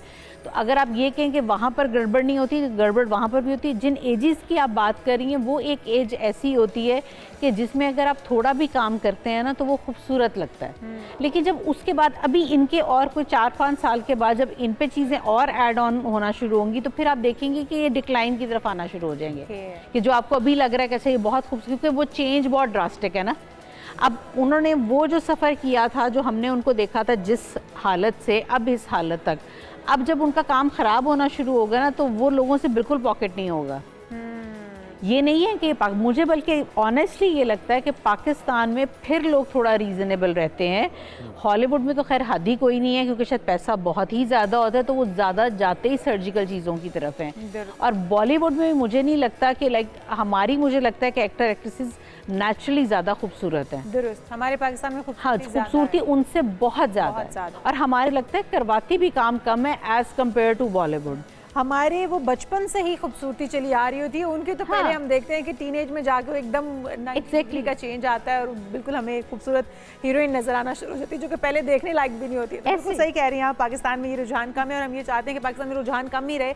नेचुरल ब्यूटी इतनी ज़्यादा है, उसको नेचुरल तरीके से जो ज़्यादा इन्हांस किया जाए। अगर कहीं पर ज़रूरत है थोड़ी बहुत तो वो आपसे डॉक्टर्स डॉक्टर अरीज मौजूद हैं, तो उनसे रब्ता कीजिए। बहुत शुक्रिया डॉक्टर अरीज जुल्फ़िकार, आप हमारे साथ मौजूद थी। Thank you. यहाँ पर एक ब्रेक शामिल करें। बिल्कुल, ब्रेक के बाद बात होगी सदके की। सदका देना इस्लाम में एक अजीम अमल है। कुछ बात हो जाए, सदका देना यकीनी तौर पे एक अजीम अमल है हमारे मज़हब के अंदर, इस्लाम के अंदर, और इंसान की रूहानी और दुनियावी ज़िंदगी दोनों के लिए इसके बहुत से फ़वाइद हैं। लेकिन किस चीज़ को सदका कहा जाता है, तरीक़ाकार क्या होना चाहिए, कौन मुस्तहिक है, ये सारी चीज़ें जानते हैं। बिल्कुल जी, डॉक्टर फ़ारूक शाह साहब हमारे साथ मौजूद हैं, रूहानी मौलिज हैं। आप वेलकम टू शो कहेंगे डॉक्टर साहब आपको। डॉक्टर साहब, आप ही से चाहेंगे कि आप हमें बताएं कि आखिर सदक़े का बेहतरीन तरीक़ाकार क्या है, और जैसे आजकल दिनों से मंसूब कर दिया गया है कि इस दिन को सदका दिया जाए तो ज़्यादा बेहतर रहेगा, फ़लाँ को सदका दे दिया जाए तो ज़्यादा बेहतर रहेगा, और ये भी कहा जाता है कि फ़लाँ चीज़ का, लाल चीज़ का, काली चीज़ का सदक़े का तरीक़ाकार क्या होना चाहिए, और औकात या दिन के साथ क्या इसको मंसूब किया जा सकता है? देखें, सबसे पहली बात यह है कि इंसान के मर्ज़ को पहले डायग्नोस करना चाहिए कि उसका मर्ज़ क्या है। आप जो सदका करना चाह रहे हैं किस मकसद के लिए करना चाह रहे हैं। ये कायनात का एक निज़ाम है कि जो चीज़ आप जितनी बहाएंगे, जितनी बांटेंगे, वो उतनी पलट के आपकी तरफ वापस आएगी। मौला अली अलैहिस्सलाम का फरमान है कि जो दौलत है ये पानी है, ये पैसा पानी है, इसको जितना बहाओगे उतनी पलट के तुम्हारी तरफ वापस आएगी। अगर तुम इसे रोकोगे तो जैसे पानी में बदबू पैदा होती है वैसे तुम्हारे माल में भी बदबू पैदा हो जाएगी, वो माल तुम्हारे काम नहीं आएगा। जैसे आपने देखा होगा जो लोग बड़े कंजूस होते हैं, जो पैसा नहीं खर्चते, वो सिर्फ अपनी बीमारियों पे फिर अपना पैसा खर्चते हैं। उनका पैसा ना उनके ट्रैवल पे लग सकता है, ना हज उम्रे पे जा सकते हैं, ना अपनी लाइफ को एंजॉय कर सकते हैं, ना उनके बच्चों पे लगता है, किसी चीज़ पे नहीं लगता। और लाइफ में उन्होंने सिर्फ परेशानियां देखी होती हैं, इतना बेशुमार पैसा होने के बावजूद। तो ये मौला का जो फरमान है, ये हमारे लिए मशले राह। अब आते हैं हम सदक़े के हवाले से। अगर तो आपने सदका देना है रिज़्क़ की तंगदस्ती को ख़त्म करने के लिए, आपकी लाइफ में परेशानियां चल रही हैं, फाइनेंशियल डेवलपमेंट्स के हवाले से फाइनेंशियली ब्लॉकेज आ गया है, आपकी जो अच्छी बड़ी जॉब चल रही थी वो नज़र लगी, जॉब चली गई है, किसी भी वजह से जॉब चली गई है, तो उसके लिए फिर आपने रिज़्क़ बांटना है। ठीक है। उसके लिए रिज़्क़ बांटने में सबसे बेहतर ये इमाम जाफ़र सादिक अलैहिस्सलाम का फरमान है कि इस सदक़े में सबसे बेहतर यह है कि तुम गंदुम का सदका दो। गंदुम का सदका। अब गंदुम आज के दौर में यूज़ नहीं होती, गंदुम खाई नहीं जाती, तो बेहतर ये आप उसकी जगह पे आटा बांट दें। ठीक है, बिल्कुल ठीक। ये रिज़्क़ की तंगी के लिए है, रिज़्क़ की फरावानी चाहते हैं, तो फिर आप गंदुम का या आटे का, मतलब रिज़्क़ का आप अगर सदका करेंगे तो वो आपकी तरफ अनाज की सूरत में या रिज़्क़ की सूरत में वापस आएगा। अगर कोई परेशानियों मुश्किलात में जकड़ा हुआ है, बीमारी पीछा नहीं छोड़ रही है, तो किस चीज़ का सदका करना चाहिए? उस सूरत में सबसे पहले तो आप देखें कि आपके जो वालिदैन थे उन्होंने आपका अकीका किया हुआ या नहीं किया हुआ। हमारे यहाँ पे जो हमारी आवाम है वो इससे अवेयरनेस नहीं रखती अकीके के बारे में। अकीका हर इंसान की ज़िंदगी पे एक कर्ज़ है, जब तक आप वो अदा नहीं करेंगे आप परेशानियों का, बड़ी मुश्किलात का शिकार रहेंगे। तो बेहतर ये है कि सबसे पहले अगर आपका अकीका नहीं हुआ, वो अपना अकीका करें। ठीक है। अच्छा। अकीका भी बेसिकली सदका है। अकीका वो नहीं करना कि बकरे मंगा के ज़िबा कराए, रात को मामू खाला फुफ्फो चाची ताए सबको इकट्ठा किया और मटन कौरमे की पार्टी कर ली, वो अकीका नहीं है। अच्छा। वो गलत है। अकीका सदका है, ये आपके जो फर्स्ट ब्लड रिलेशन है ना, इनके ऊपर खाना हराम है। अच्छा। इनके लिए खाना जायज़ नहीं है। ये आपने बड़ी सख्त बात कर दी डॉक्टर साहब, खाना नहीं, हराम मैं है कह या रहा हूँ, नहीं आप खिलाना चाहिए? नहीं, आप या किसी बड़े स्कॉलर से पूछें, वो भी आपको यही कहेंगे कि हाँ जी जो सदका है ना, सदका देखें, सदका कहते हैं उस चीज़ को है जिसको देते हुए आपको तकलीफ पहुंचे अल्लाह की राह में। आज पाकिस्तान में 3,000 रुपए के करीब है बकरा, 2,500-3,000 रुपए, 2,500-2,500 और 3,000 रुपए किलो बकरे का गोश्त है। तो वो जी आम मिडिल क्लास बंदा तो बेचारा जो है, मेरा ख्याल है साल के साल खाता होगा, बड़ी ईद पे जब भी रिलेटिव ज़िबा करते होंगे वो भेज देते होंगे। ठीक है, तो फिर जब आपने 2 बकरे, मर्द है तो उसके 2, औरत है तो 1, जब आपने उस बकरे को मंगा के ज़िबा करना, उस सारे के सारे बकरे को आपने बाहर गरीबों में तकसीम करना है, तो इंसान के ना दिल को थोड़ी सी खिंच पड़ती है। 50। हाँ, लेकिन अफजल यही है, बलाओं को टालने का बेहतरीन तरीका। बिल्कुल, आपने बहुत अच्छी बात की। अच्छा, दीगर जो चीज़ें हैं, जिस तरह आपने बकरे का बता दिया, आपने गंदम या आटे का बता दिया, दालें हो गई या कोई मीठी चीज़ बनाई है, अंडे हो गए, मिर्चें हो गई, इनका तरीकाकार क्या है? ये इसी तरह से एक करके अगर आप बता दें कि इसका सही तरीका। देखिए, अगर बीमारी में तो अगर तो किसी का अकीका हुआ तो फिर तो ठीक है। अगर अकीका वो कर लिया उन्होंने, अकीके के बावजूद उनकी बीमारी ठीक नहीं हो रही है, उनका अकीका उनकी पैदाइश के टाइम पे हो चुका हुआ था, उस सूरत में यह है कि आप जो बीफ है ना, बीफ, बोनलेस बीफ, उसका सदका करें। उसके करने के 2-3 तरीके हैं। कुछ लोग हैं वो ये कहते हैं कि जी रात को सोते वक्त अपनी सर की तरफ ना प्लेट में डाल के शॉपिंग बैग ओपन करके उसको रख दें। मैं एक चीज़ ये बताता हूँ कि जो गोश्त है बीफ बोनलेस, उसको बॉडी पे रब करें। बॉडी पे रब करने के बाद दरिया में या समुंदर में उस जगह पे डालें जहाँ पे पानी चलता और वहाँ पे मछलियाँ हों, वो मछलियाँ वो गोश्त खाएं। ठीक है, उससे ये होता है कि मछलियाँ अंडे देती हैं और हज़ारों की तादाद में देती हैं, वो फिर आपका सदका जो है ना बड़ी दूर तक जाता है। एक तो चलता पानी, वो आपकी परेशानियों, मुश्किलों और बलाओं को काटता है। दूसरा है जब मछलियाँ खाती हैं। ठीक है, तो ये मखलूकें हैं, एक हवाई मखलूक है, एक हम इंसान है, एक ज़मीनी मखलूक है, कीड़े मकोड़े, एक आबी मखलूक है। ये मखलूकात का सदका दिया जाता है कि आप अपनी परेशानियों को, मुश्किलात को ख़त्म करें। अंडा भी है, अब अंडे का जो सदका है वो लोग देते हैं कि जो मुर्गी या बकरा अफोर्ड नहीं कर सकते। अंडा भी बेसिकली एक जान है, एक ज़िंदगी है उसके अंदर, एक तुखम है। उसको अरबी की लुगत में या सख्त उर्दू में उसको आप कह रहे हो, उसको तुखम कहा जाता है कि उसके बाद उसके अंदर से एक मुर्गी का बच्चा निकलता है। तो वो लोग उसका भी सदका देते हैं, वो भी इफेक्टिव है। इस तरह से मिर्चों का सदका। अब ये जो सदके हैं कुछ रंगों की वजह से भी अफादियत रखते हैं, कुछ दिनों के हवाले से भी अफादियत रखते हैं। अब जैसे नया साल शुरू होने वाला है नए साल के पहले दिन 1 जनवरी को आप 7 रंग की दालें, 7 कलर्स, अच्छा, ठीक है, 7 रंग की दालें आपने लेनी अलग अलग, ठीक है। ठीक है, 1 किलो ले लें, 1.25 किलो ले लें, 1.5 किलो ले लें, जितनी आपकी वो हैसियत है, इस्तिताअत है। ठीक है, आपने 7 दिन एक एक दाल का सदका करना है। ओके। ये पहले दिन 1 चने की दाल जनवरी का से कर दिया। साल के पहले दिन से आगाज कर लें इसका। जी, साल के पहले दिन से आगाज करके 7 जनवरी तक आपने करना है। और अच्छा, 7 दिन आपने एक एक दाल किसी को सदका देनी है, चाहे एक ही शख्स को दें, चाहे अलग अलग को दे दें, ठीक लेकिन है, अलग अलग कलर्स की हों। अगले साल सेम डे तक आपको पूरे साल में फाइनेंशियल प्रॉब्लम नहीं आएगी। वाह माशाल्लाह। अच्छा डॉक्टर साहब, ये भी कहा जाता है कि सदका जो है वो जब किसी को दे रहे हैं तो उसको बताएं ज़रूर कि ये सदके की चीज़ है। क्या तरीका कार होना चाहिए देते वक्त?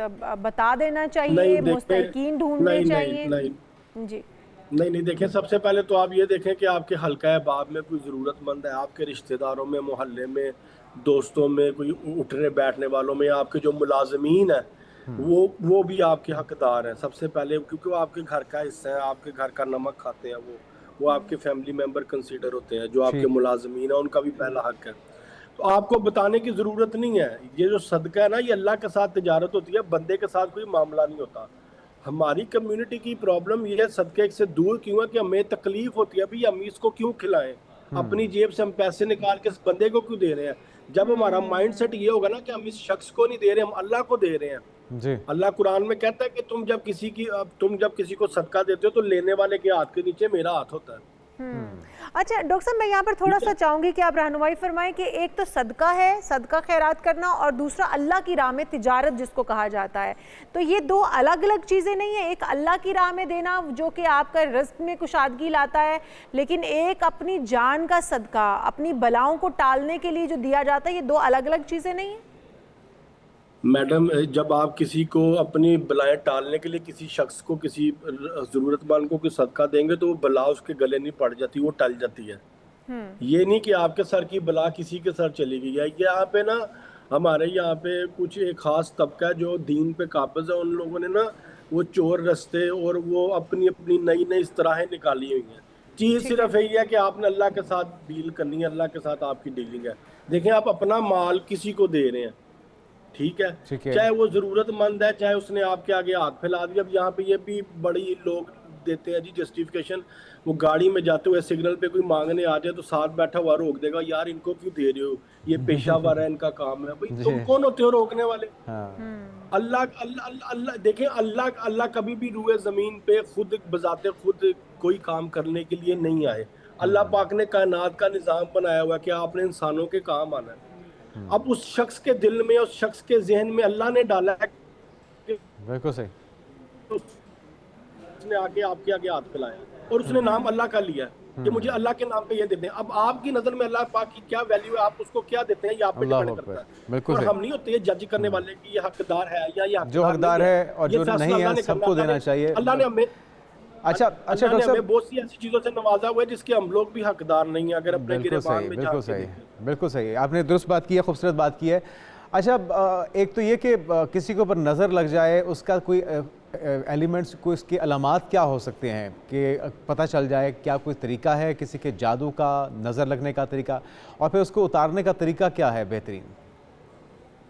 देखें, अगर किसी को नज़र लग जाए, नज़र लगने में दो चीज़ें हैं, किसी को अपनी नज़र भी लगती है, लोगों की नज़र भी लगती है, खास करके लड़कियों को अपनी नज़र भी बहुत ज़्यादा लगती है। क्यों? वो तैयार होने के बाद ना 15-15 मिनट तक ना अपने आप को देखती रहती है, हर पोज में एंगल में खड़े हो, क्यों देखती हैं कि मैं ऐसे अच्छी लग रही हूँ, ऐसे अच्छी लग रही हूँ।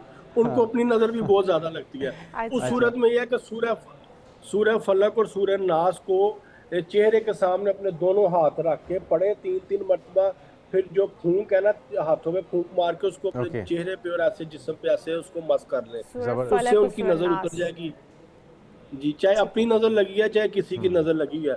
नजर लगने का सबसे पहला साइन ये है कि जब आपको नजर लगती है तो आपकी आंखें खींच जाती हैं, आपको नींद आती है, आप सर दर्द महसूस करते हैं। ओके। अच्छा, एक और चीज भी होती है ये डॉक्टर 2-3 फारूक, कहा निशान जाता है कि इंडिकेशन होता है जो बाईं आंख होती है ये भी ऐसे ब्लिंक करनी शुरू हो जाती है, फड़कना, पता नहीं उसे कहते हैं क्या, करना शुरू कर फड़कना देती शुरू की है जिसको जी। कहते हैं। जी वो भी नजर की अलामत जी। होती है या फिर किसी हादसे, कोई ट्रेजेडी या कोई मुश्किल आने की इंडिकेशन होता है उसका? असल में ना ये जो नज़र का कॉन्सेप्ट है ना, नज़र ऐसे हवा में नहीं लगती, इसकी मैं आपको थोड़ी सी टर्मिनोलॉजी समझाता हूँ या हरारकी क्या होती है जी। फॉर एग्जांपल आपने अक्सर नोट किया होगा किसी शादी पे या किसी फंक्शन पे पूरी दुनिया बैठ के खाना खा रही थी, लेकिन एक लड़की है, एक बंदा होता है, उसकी तबीयत खराब हो जाती है, फूड पॉइजनिंग हो जाती है, कपड़े जल जाते हैं, कपड़े खराब हो जाते हैं, कपड़ों पे खाना गिर जाता है, या बड़ी अजीब सी मेडिकल कंडीशन हो जाती है। होता ये है कि वो उस महफिल में ना जानिब नज़र होती है सबके लिए, या होता है, ठीक है।